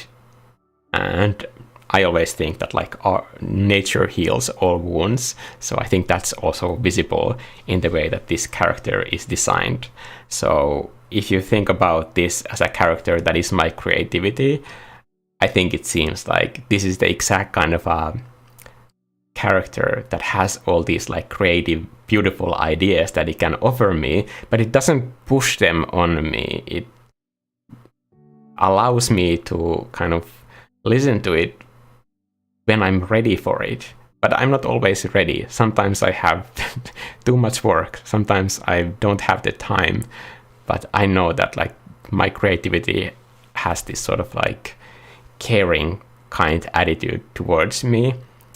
And I try to make as much room and space and time for it as possible, because it's the most valuable friend that I have.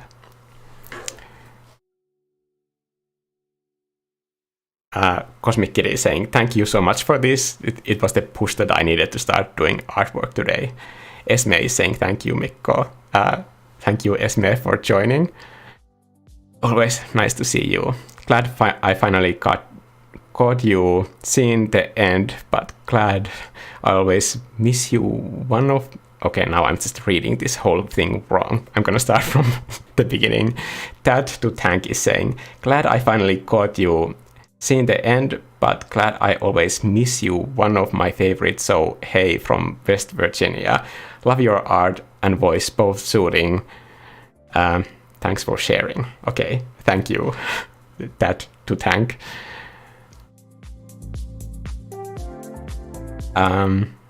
Cosmic Kitty is saying, very easy. My tool of choice was Photoshop for many years. Procreate didn't take long at all to pick up. Yeah, it's just a tool like a pencil. So learning Procreate is just like holding a pencil. It's not learning art. So I recommend that you find whatever tool that works for you, but then like as fast as possible try to focus on learning art instead of like being obsessed with the tool, because like tools change.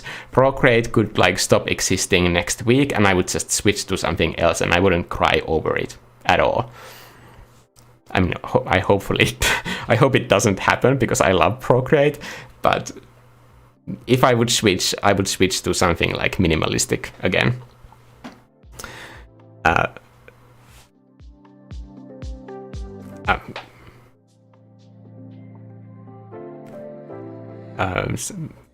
Mikaela is saying, Viltsu, I recommend it a lot. I had never done any kind of digital art until I recently, and Procreate is a fantastic tool.